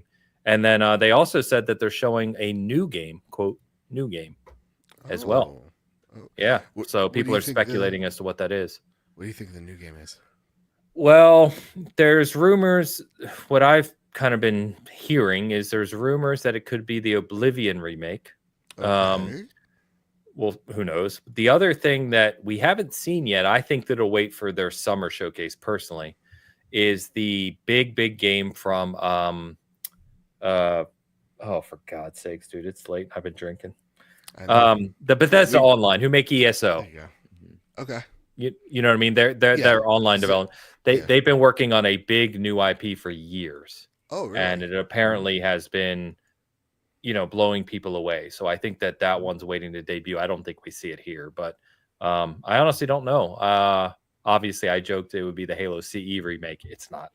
But Oblivion remake would be interesting. I wasn't the biggest Oblivion fan, but I think that's one of the least favorite Elder Scrolls. But hell, who knows what they do with it? Yeah, I would have loved to see Fallout them capitalize on that. Even when I heard doesn't feel like they could pivot that quickly. Yeah, I know. It's just it'd be nice. When I heard like Oblivion, I'm like, why not Morrowind? Like that's thank you. Beloved. Yeah, like that's you both sound like boomer. Like none of the kids know that. I mean, that's the problem. Like they trade Elder Scrolls trades on the Skyrim name. Which I'm not. Same with Morrowind. I don't think anybody knows what Morrowind is outside of the Greybeard. Excuse me, sir. You said nobody cares about Indiana Jones. I think I'm right, bud. Wrong. We have proven that wrong. Have we? I'm not knocking the game, mind you. Do we have numbers? That's what I'm asking. Yeah, it was the second best-selling game of the month. Behind COD. Being on Game Pass. Yes. I'm asking, do we have numbers? That's what I'm asking. 28 million. I don't think that's right. I don't think that's right. I don't think. See, that's kind of the thing. He paused for a second. He's like, "No, I don't think that's right." No, because what does it mean to be the best selling in your month? What was it? December? Yeah. How many games launched in December? Again, not a diss, not a knock. I haven't even played it. I'm excited to get him, chat. Right. But Astrobot was number one, I think. Right That's kind of what I'm getting at. Yeah. That was going to be my comparison point. Astrobot was number one, but like what, 2 million, maybe? Not even? So again, asking, but like, did it? Like, no, I'll tell you, not a single student of mine who all know I run an Xbox channel. We chat games every day. They're like, they don't even know who Indiana Jones is. Not even the Fortnite guy. So that's why the 7-year-olds don't know Indiana Jones. I'm not sure you win this one. The average gamer is 42. Like, what are we talking about here? I don't think I think that's a very silly metric. Talk to me about sales numbers, and I'll be there. Because like you want to say the average gamer is 42. What does that mean? You mean the average gamer that spends money? Because that might mean the parent is spending money for their kid. That's what I'm kind of getting at. Is like those are elements where there's numbers and there's numbers that lie, and like those are statistics, and that's the problem. By the way, sorry, I didn't mean I meant you to finish. I was sorry. It's all interpretational, and so when you tell me numbers about Indiana Jones, this is strong. I'm here for it. Yeah, we drove Ains to drinking. When you tell me numbers about Indy, then like cool. Again, not rooting against him, but I still don't think anybody really cares about Indiana Jones. Yeah. I just don't. Looks like Debbie's raising their son right. My 10-year-old knows who Indiana Jones is. Debbie's a legend. Of course, Debbie's a legend in the seasoned gaming chat. She goes to the seasoned gaming channel every Sunday and watches the show. My point is it's seasoned gaming, Greybeard Central. Like, when you can tell me that this game has sold 6 million. On your channel. I'll pull out my deck if he keeps it up. Hey, you want to dock decks? We can dock decks. Okay. By the way, Astrobot success. Banjo-Kazooie. Bring it back. Come Let's on. go. Is Astrobot a success? Asking, not critiquing. Is 2 million the metric? Is that what we want? Not we, but you know what I mean. So let me actually being serious for a second. Yeah. We don't know what PlayStation expected Astrobot to sell, right? Agreed. Yep. It's a 3D platformer. It's a small team. Yep. Right? They didn't invest 400 million to make it. Absolutely. So clearly well made. I think always this is where talking only about sales numbers is a mistake. Because there's a lot of context that goes into that, all jokes aside. So I think if Astrobot sells 2 million and statistics show it one game of the year, it'll continue to sell a little better now, right? So if it eventually hits 2.5, 3 million, I think that's a wild success for Team Asobi and Astrobot. Yeah. And like PlayStation even coming out in not like in public, like in their what is it? One of their board meetings going, yeah, it was a wild success for us. Like an investor call kind of thing? Investor call, thank you. Okay. Thanks. I'm old. Yeah. And and remember, it probably will eventually go to PC, right? And probably sell more. So anyway, that we've gotten off topic. But I don't think we did get off topic. God bless Astrobot. Because discovering the metric of success, when you look at like NetEase with a free-to-play title available everywhere, 20 million plus in a week or some remarkable thing. Astrobot 2 million, but they were purchasers of a game. Return on investment. What are you getting? There's not a lot of licensing that comes into it because it's internal. So I don't know what success looks like. That's kind of what I'm getting at. So indie, I don't know, man. I don't know where Ains said, "Oh, the whiskey got him." I'm here. Hold on. Oh, I thought he got sick. I swear to God, I thought he got sick. Oh no. I got the Astrobot song in my head. It's just so nice and cheerful. Is it? Jesus. Yeah, Jesus. I agree with Ains though to an extent. It's like, yeah, I get it. Like for indie, it's like okay. It seemed like it was a very good popular week, but it's like, where are we now? And like, I get it. At the same exact time though, it's like, what were their expectations for indie, and what was PlayStation's expectations for Astrobot? Like we often get lost in the sauce of like, but it has to beat the 9 million that Ghost of Tsushima did. It's like, no, it actually absolutely doesn't. Yeah. Right. Yeah. I was more going to contrast Luke on saying what's the licensing material? Excuse me. There you go. There you go. Proven. We win. Yep. Sackboy died appropriately. Sackboy walked so that Astrobot could run. Yeah, but I don't know, man. I will say this. I think 2025, all jokes aside, because who knows when the hell the three of us are going to get back together again. True. 2025 looks to be unbelievable from a game perspective. The amount of games currently scheduled, of course, some will get delayed, but the amount of games, even starting here in the next couple of weeks, right? Absolutely phenomenal. I'm super pumped about this year. I think the developer direct is going to be great. I've loved that format out of Xbox, right? We've talked about that. So seeing Doom Dark Ages, South of Midnight, Sandfall. Am I blanking? Why am I not envisioning that game? No idea what Sandfall is. Okay. Sandfall. I haven't looked it up. That looks like, what was the... Oh, that's beautiful, Joe. That's a beautiful controller. Mine's still in the box. I do have it. The Sandfall looks like that, like not even Insurgency Sandstorm. Like what's the one that like came to Xbox for like a week? Remedy made the campaign. Crossfire X. Yeah, it's like Travis gave that campaign a 2 and the multiplayer a 3. Bad. Debbie asking when Doom Dark Ages is. No date. We're hoping for a date at this direct. I could see you. Hold on, I don't want to say that. Whoa! Go on. No, go on. No. I want to see you make the mistake, and then I'll just smile. Nope. Just say it. What is it? I genuinely, I don't know what it is. I believe you. Nope. I'll tell you after. Oh, do you know when it's gonna drop? No, I don't know. Like, what do we hear? Like, how many people do we talk to that do know? Okay. Expedition 33. Yes. I'm sorry. I was trying to think first party. Expedition 33 looks Claire Obscure Expedition 33. Yeah. Get rid of Claire Obscure. Again, just Expedition 33. That's a dope ass name. Yeah. Yeah. And for those who don't know, because I still subscribe to Edge, which is the magazine out of the UK, but very good magazine. They had a deep dive on.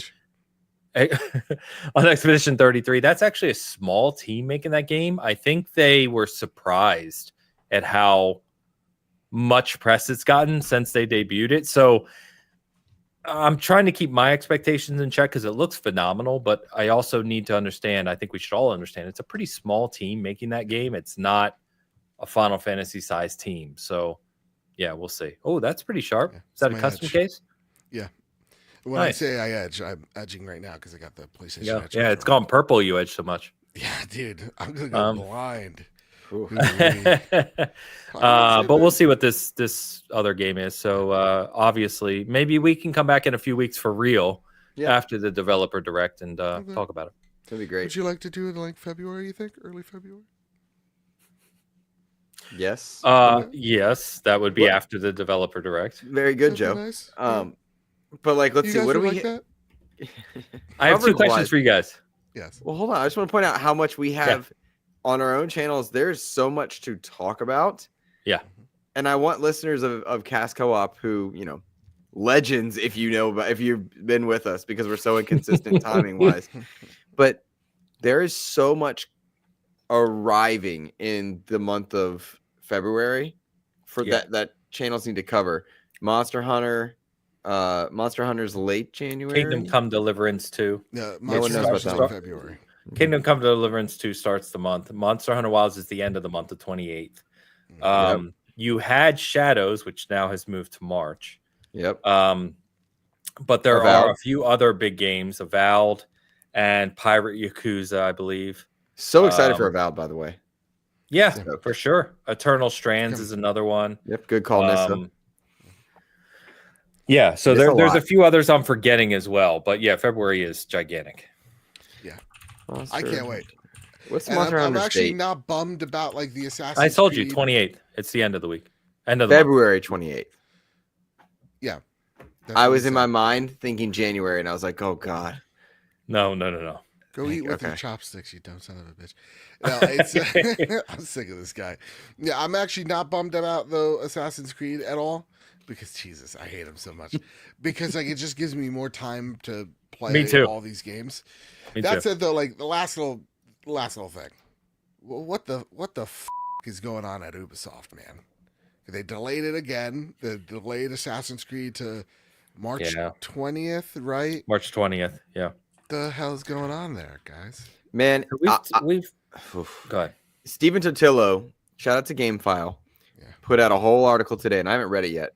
But the title of his GameFile, which I subscribe to his paid version, because I think you should support journalists or content creators whenever you have the ability to monetarily, please do so. So whoever you enjoy your content and news from, and you're able to pay them, please do so. So the title of his most recent GameFile, The Fate of Ubisoft is one of 2025's biggest video game stories. Oh, wow.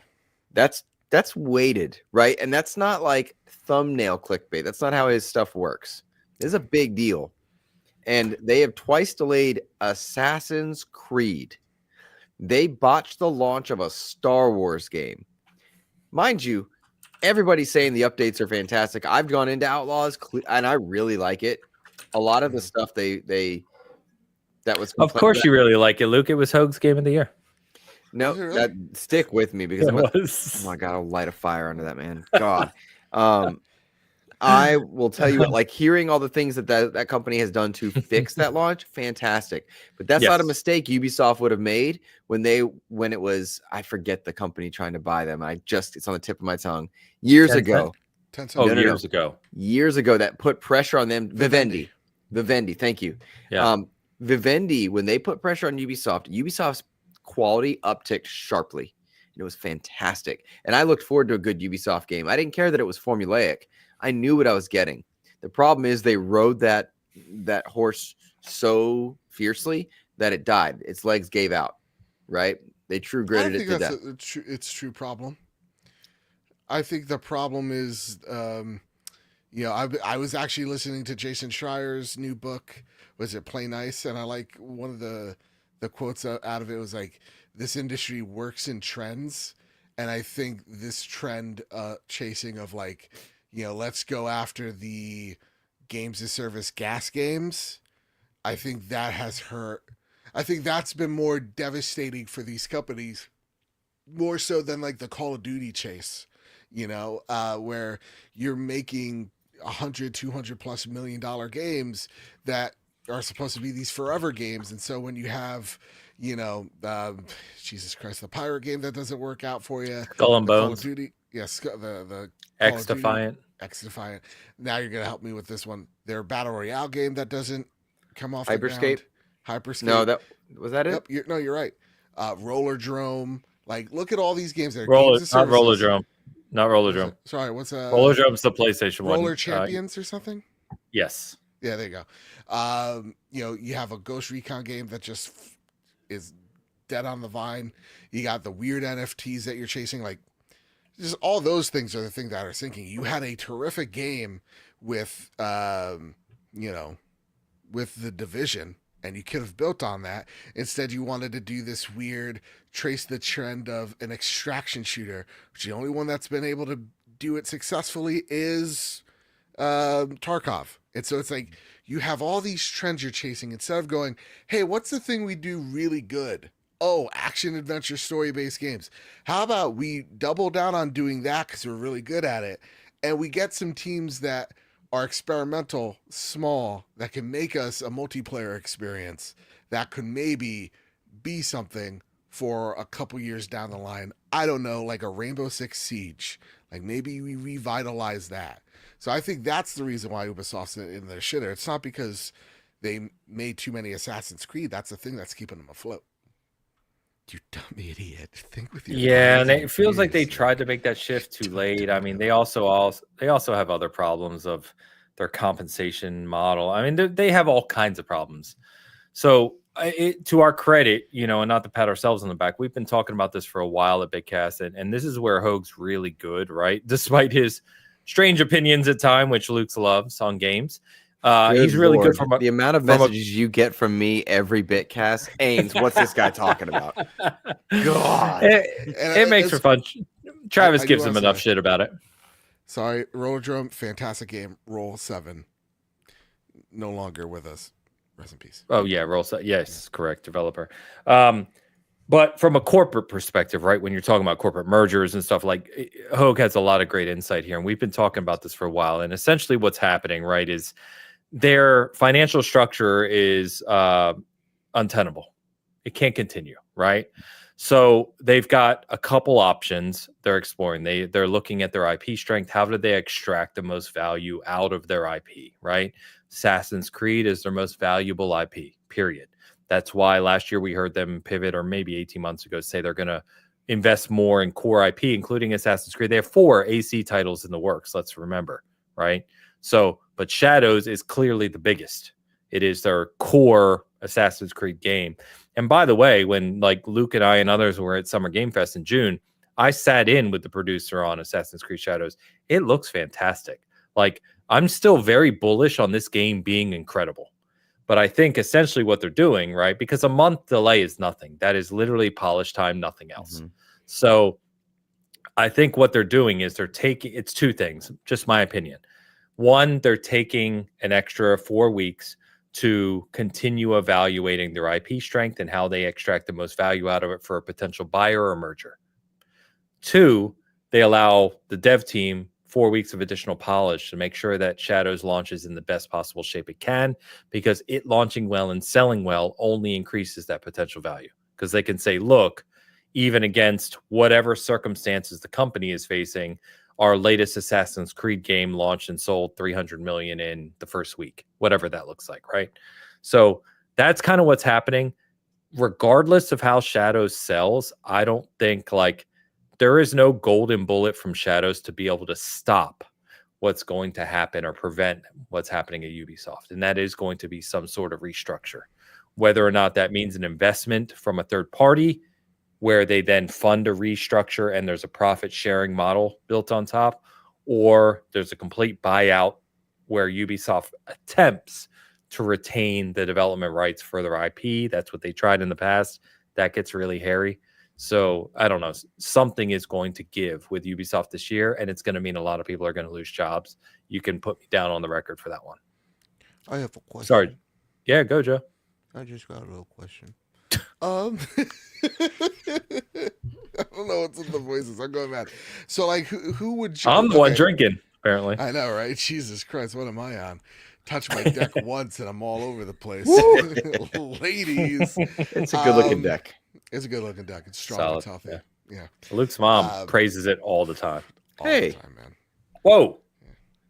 Anyway, we're idiots, guys. I'm going to be 47 years old this year. What are we doing? Why do people? I love everybody that watches. Like, thanks. This is our mess around, be goofy show. We appreciate you. 5 stars, please. No, like, because I mean, Gamefire says in the chat, man, Ubisoft have too many studios and a big workforce. It's like they do.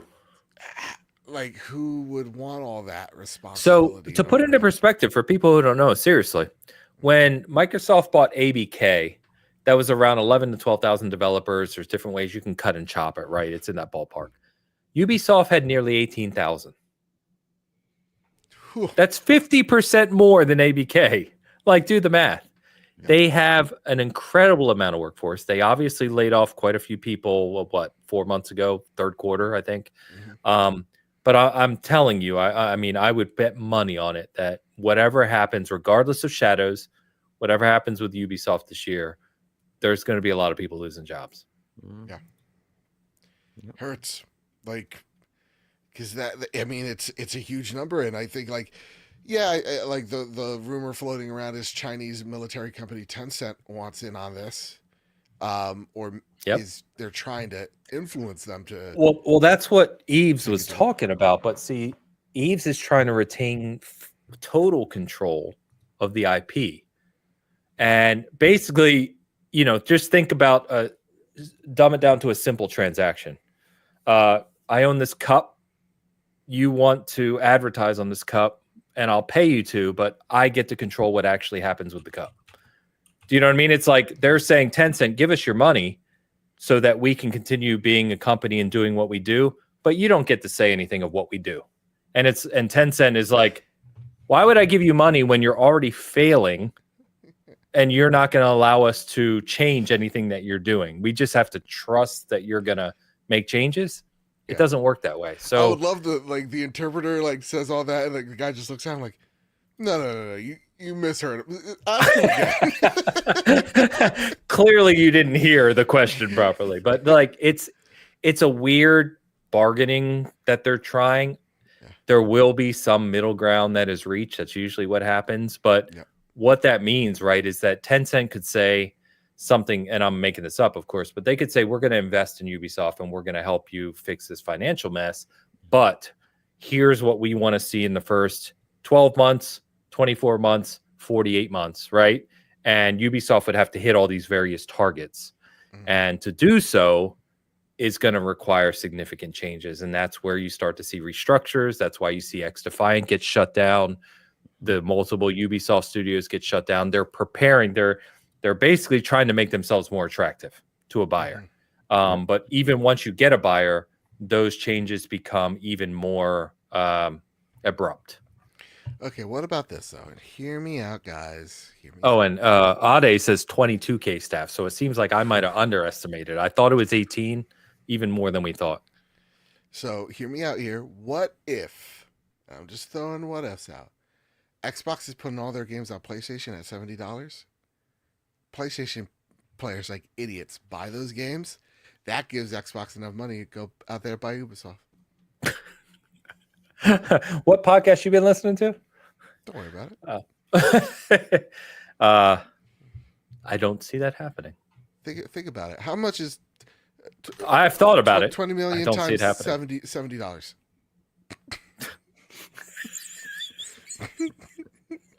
No one knows the joke. Like only half the people. All right, whatever. I know. Whatever. But you see, like, if you just take game sales and the price, like, they have that in revenue, and they can just buy another company. Like, you know, we get 5,000 views a week. Fuck are you watching? Excuse my language. Hey. That whiskey's getting to him. I like it. I like it, man. Hey, he's gonna start naming names. Last question, because I poked around after. So somebody in our Discord, not somebody in our Discord, geez, the XCP Discord was having a discussion about when Outer Worlds 2 comes out. Yeah, Haynes, my whiskey laden friend, this year. They said it was this year. What do you think? that's a good question. I haven't even thought about it. I hope so. They have said it's this year, which would be crazy because Obsidian would be delivering Avowed and Outer Worlds 2 in the same year, which is nuts. That's like Insomniac-like, right? And I love Obsidian. So yeah, let's F it. I mean, we're drinking. Let's say yes, they deliver it. Let's go with late October. Late October. All right. I dig it. I like that. I like it too. I do like, if I can say, the little clips I sneakily watch of like the Xbox fanboys seeing the reaction of like, and coming to PlayStation. Oh, does that fill my heart?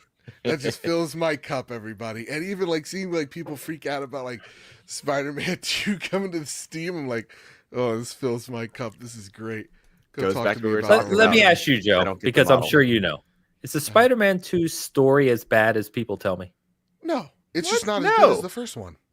Jesus, all right. Yeah, Spider-Man. No. You're talking to the wrong people. Okay.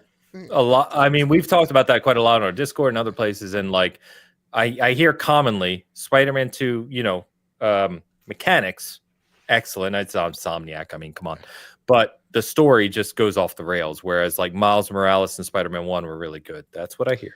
I think may I? Yes, please. Thank you. You'll notice. Shit, I brought up a superhero. Buckle 19 in. inches of venom right there. Okay, Right. 19 inches of venom. Hey, bigger than my deck, actually. If you think about you it. want to measure? By like 14 inches. I don't know. Wait, hey. I don't know. My deck's kind of. It's a grower, dude. So the Spider-Man 2, fantastic. It's kind of like God of War Ragnarok. Like the magic, the genie. That doesn't help your case at all. Remember, he doesn't like Ragnarok. It helps it perfect because you're going to have people that identify and love the first one because it was the first time they experienced that level. You're going to have people that love all the things that were done better in Ragnarok. And that's the do you want, your first love? Juxtaposition. Yeah, that's really what it is because Spider-Man 2 does a fantastic job mechanically in every capacity. It ups the level on everything. And they took comic book liberties that are normal for a comic book to try and keep fresh and relevant. Yeah, I think it nails it. Yeah, and like truly, like Craven is. When I first saw Craven, I was like, stupid ass. I heard that movie did well. All right, let's relax. The main villain should have been Morbius. That's all it's all about. But like should have Craven been in Jared the game, Leto. his arc is actually great. It is. Like I love it. Like. Again, I think it doesn't end as strong as Spider-Man 1. I think if I had to choose which story I like more, it's Spider-Man 1. But like, same. Dude, it's like it's Okay. one of the greatest. I brought it up as almost jokingly. Like I didn't expect you guys to flip out. Because it's neither's bad, right?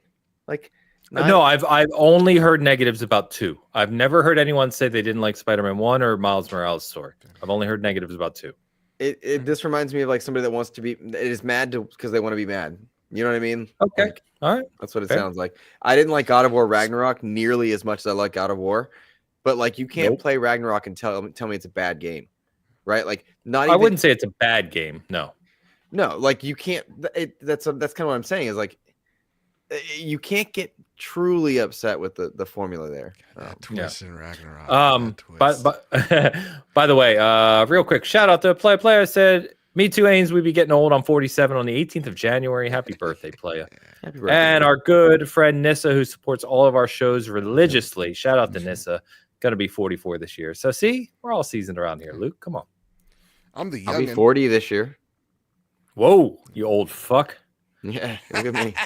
Look at me. Old sack of shit. Look at me. In all seriousness, I did have 2 questions I want to ask you guys just for fun, we're right? Going long, but all right, go for it. I know. How much do you think the Switch 2 will be at launch? Because we bet this on Bigcast, and we had 3 different opinions. The good money's on 400, but that seems so little. I'll go last because. Did you already say it? I did not catch this part of Bitcast, so I didn't hear your answer. Oh, It's that's fine. a good question. How much is the Switch right now? 400. Hey, Hey, Debbie, there you go. 400 to me is like the sweet spot for Nintendo right now because tech is more expensive than it's ever been in this space. But like, it's Nintendo, so you want an accessibility cost on some level. Like smart money's on. Yes. Smart money's on 400, but like it's hard to see a world where that's what it lands. However, they've got there are handhelds hitting the market, kind of like the TCL version of Legion Goes coming out, right? Like that is a thing that's happening. Juxtapose these ROG Ally X's and Steam Decks and stuff. So I don't know. I'm gonna say 400. Sure. Why are you giggling? I don't know. No. I'm giggling because everything you just talked through is what I talked through on Bitcast. You and I are really well aligned. Seriously. Gotcha. I missed this part of Bitcast. So. Yeah. Okay. So no, Joe, you go ahead first, and then I'll talk. What if? Let's get a little crazy. I'm trying to. Because let's see if he goes to Travis or the Hogue route. He's going one of them. The cloud save model's 700.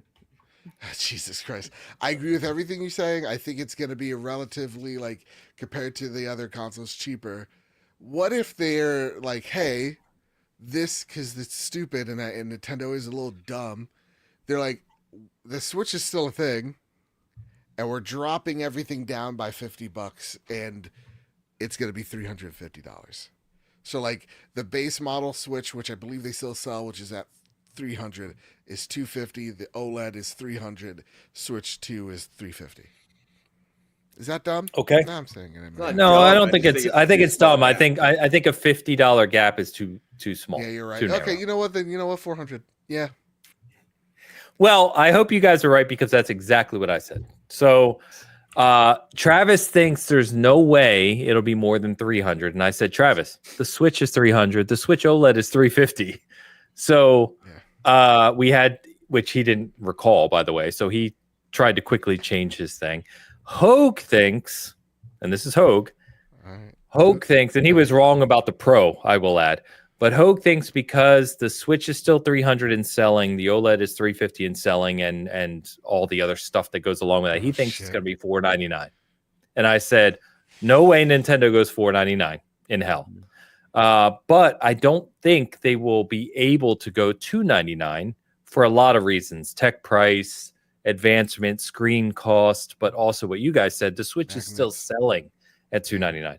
So I think 400 has to be the sweet spot. Yeah. It just kind of makes sense at that price. And it's an exciting price too. Like that is a price I'd be willing to pay. I'm going to buy it day one. I probably won't even play the fucking thing, but I'm going to buy it day one. That's something I'm curious about because I talked earlier about like I've grown out of rebuying Mario. I've grown out of wanting to buy the tech to buy it. Like when Joe bought the PS5 Pro for the first time. The tax write-off? Yeah, for the first time I was like, why? Like if Xbox came out with one, Does they write it off in the tax? Maybe, but like you haven't. Like I don't know. Maybe like we all are joking about how old we're getting in the chat.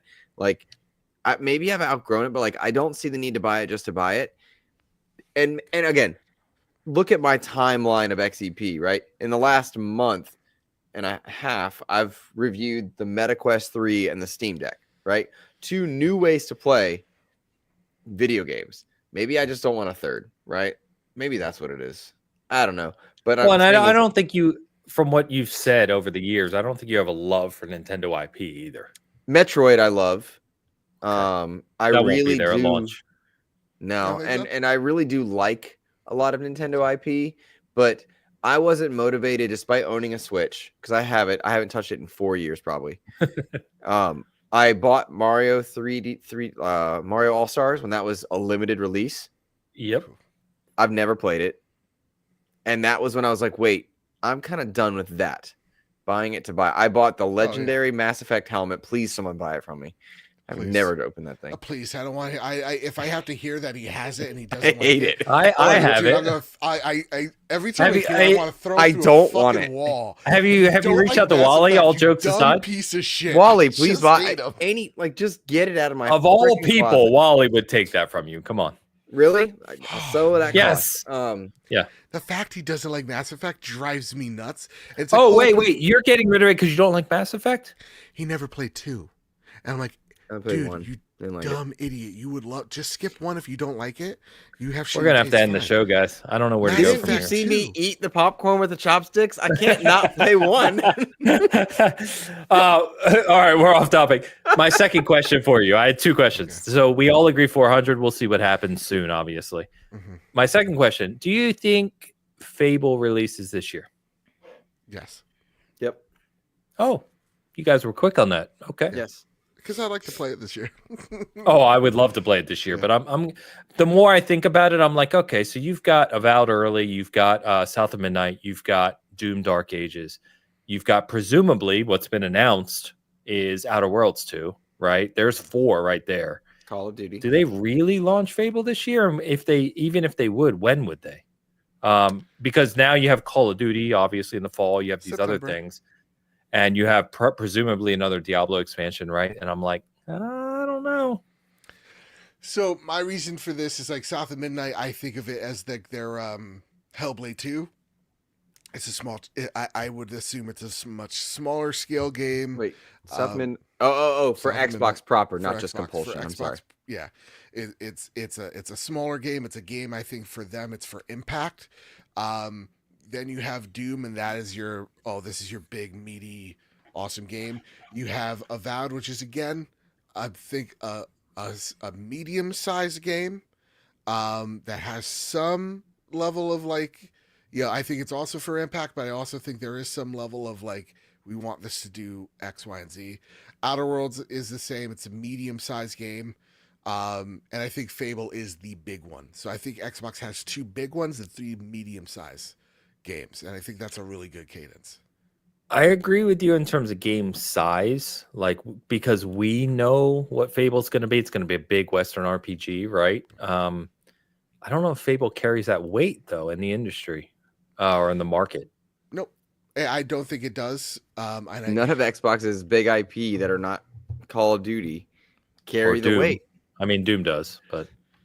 Yes, Doom does. You're right. Sorry, Call of Duty and Doom. That's fair. Outside some of the acquisitions in terms, because I think Fallout does, I think Elder Scrolls does, and I think Call of Duty does. But and then Diablo, Blizzard does. Yeah. So yeah. I think outside the acquisitions, I think you're right. But we'll see. We'll see. Yeah. Yeah, I would love for it to come this year because I think it's one of my most anticipated Xbox games, Fable. But I don't know. The more I see where we see developer directs and we see release date talks and all this other stuff, and Fable just continues to not be there, the more I think it may be a 2026 game with Perfect Dark. Fair. That's fair. But there's good logic in that. Yeah. And also, if I could just draw this show out a little bit more, I've been playing The Witcher 3, and I think it's about goddamn time, dude. Joe. Holy shit. It's about goddamn time. I just want to tell Ains, I agree with his take. I've never. It's not even my take. It's literally the gaming industry take. We all said that. I shut your fucking mouth, Luke. You didn't. We all told you, you dummy. You dumb bitch. You shut your mouth. Shut your mouth. It literally, no joke, Joe. In 2 months, it'll have been out for 10 years. Yeah, we've been telling you for a decade. Mass Effect 2. Sorry, it's fucking amazing. And anyway. That's you're gonna trigger me. You're so stupid. Honest to God, because Ains, when we were in our private DMs, you're like, I don't know what's better sometimes, like Elden Ring or The Witcher 3, and I'm like, I'm right there. They're literally, they're the 2. They're up there together. Dude, I thought Kaer Morhen, that fight was the last, and I'm like, there's so much more. Dude, I know I say this joke. It's not even jokingly, right? You haven't even gotten to the expansions, and.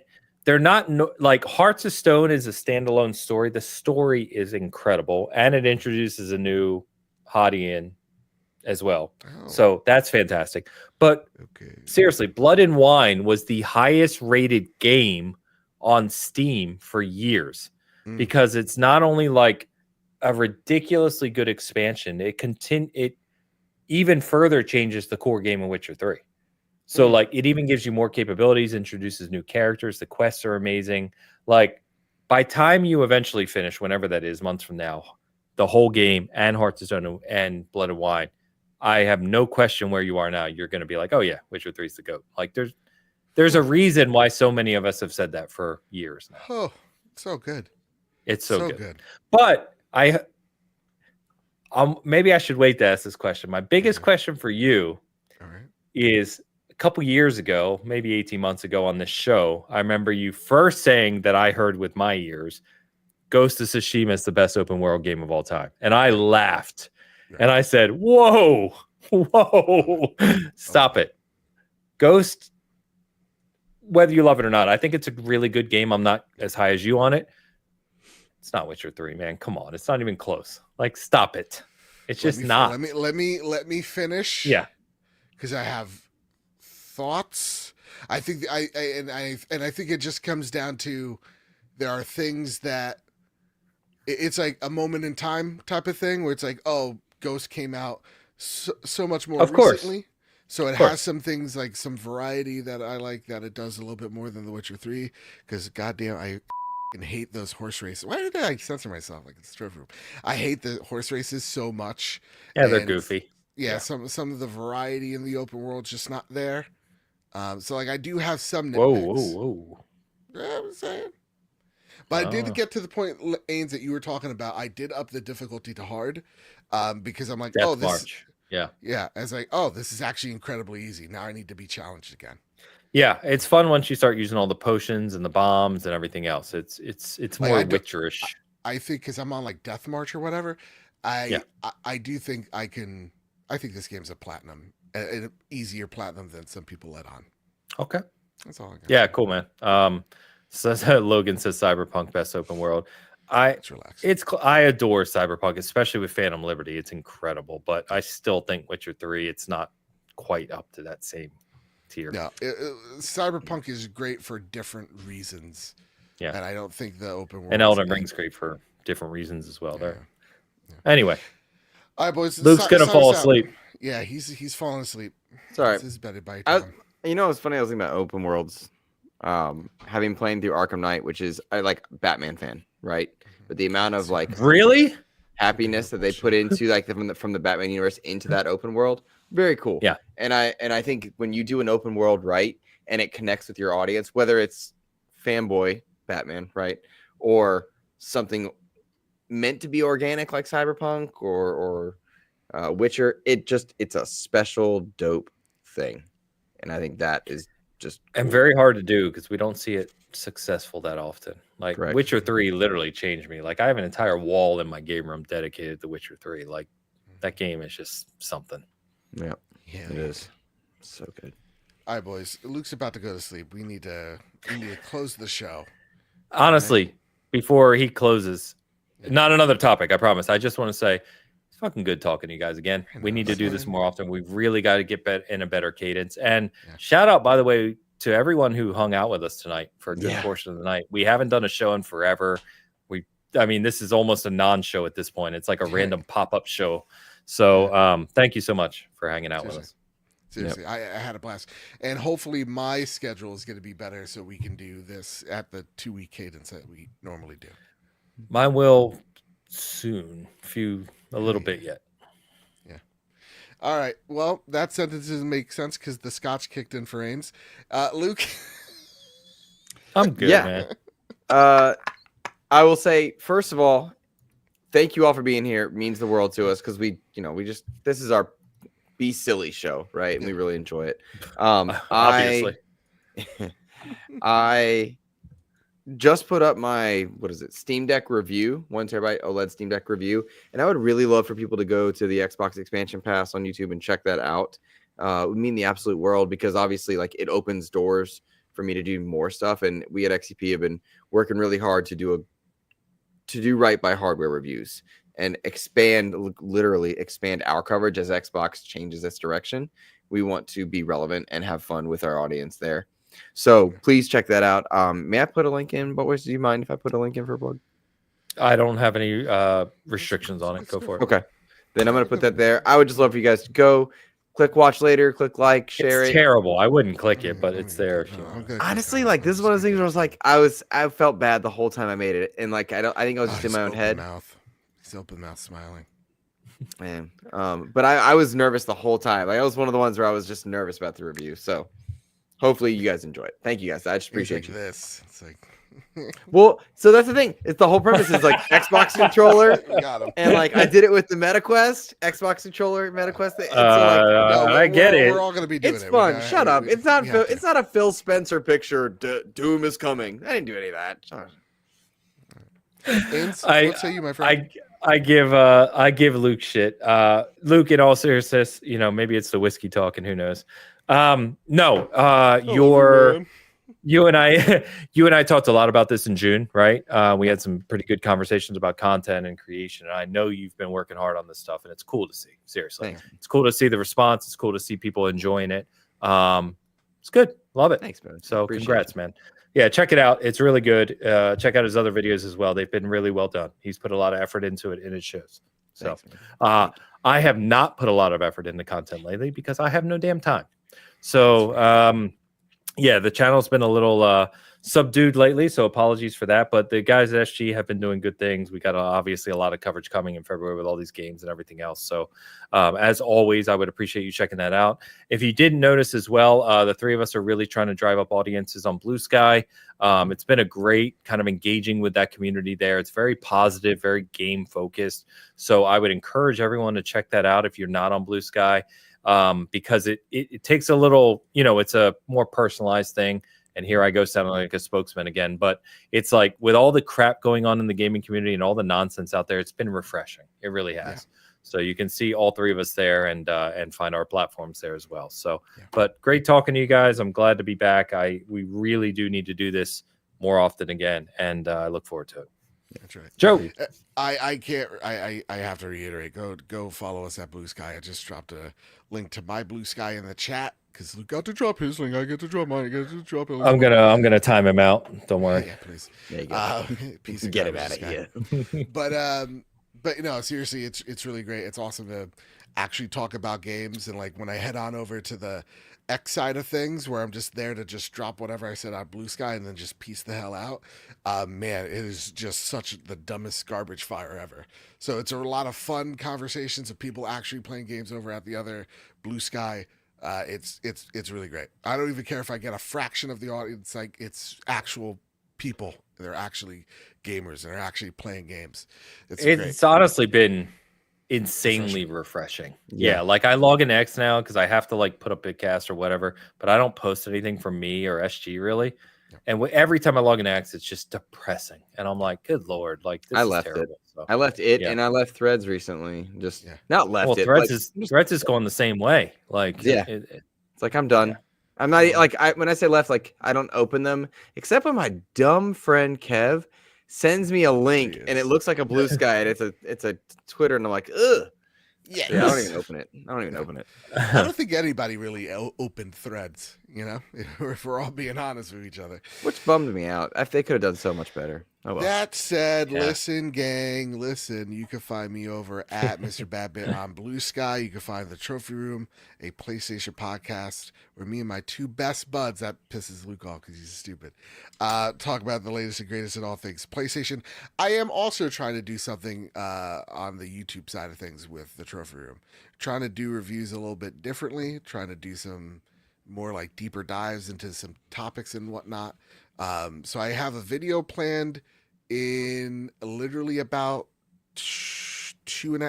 a week and a half, and then I have 2 videos I have planned in February. So like I'm getting back into the YouTube game because YouTube to me is also kind of like what X has become. It's just like, a bunch of it's nonsense. A mess. It's a mess. Yeah. And I want to make content that I miss because that's what I made the Trophy Room for. I made content because I missed the podcast that I really liked. And so I want to make content that I missed, seeing. So, expect that over there on the Trophy Room, a PlayStation show. And yeah, you can find us, wherever you guys want to find us. You go, you know what? Because like Ains really sucks us up promoting. Go watch the Bitcast. It's really one of the only other gaming podcasts that I really listen to. Even if Hoag's takes are really bad, and sometimes I have to mute him because it really aggravates His me. takes are really bad. It's real bad, and we're all kind of like in on the joke at this point. That is really shitty. It's really shitty opinions. It's like, oh, I really love Star Wars. It's like, really? Do you fucking bud? Have you even watched Skeleton Crew? Because Skeleton Crew is really good. And like, do you like John Watts? Of course you don't. You don't like anything. Fucking Jesus Christ. But John Watts is really good. And like, I forget the main guy's name. Jude Law. There you go. He's really good. He's a really compelling character. He's not really good. He's not really bad. He's somewhere in the middle. It's really good. It's a good fun time. Go watch Skeleton Crew. Is there an auction happening right now? Yes, $1. Go into I'm on a Spectrum guy. Luke, we're gonna literally find out in 5 days, gang. All right, before we go, hey guys, listen. I take this test to see if I'm autistic and or have ADHD, and they're gonna tell me my IQ. In the chat, be honest. Where do you think I'm falling? I'm kind of nervous about it because if you have a 108 IQ, it's 108. Yeah, okay. 108. You say 108. If it's 88, I'm gonna be real pumped. If it's 68, I'm like, you could even bump me up 1 digit, you son of a bitch. General Mills at 124. Wow, he slipped on the keyboard. You know, I know my IQ. I know my IQ. Let me tell you, your IQ doesn't matter at all. No, it's like how fast you get certain shit or whatever. It's your ability to process information. Nissa, no, I don't. I feel like I'm bragging. I have a high IQ. That doesn't mean nothing. It means nothing.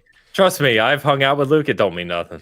It really doesn't. That really doesn't mean I know I have here's the thing. I know I have a learning disability, and they never told me what my learning disability is. I'm like, okay, it's either, I do get tired after social interactions, so I don't know.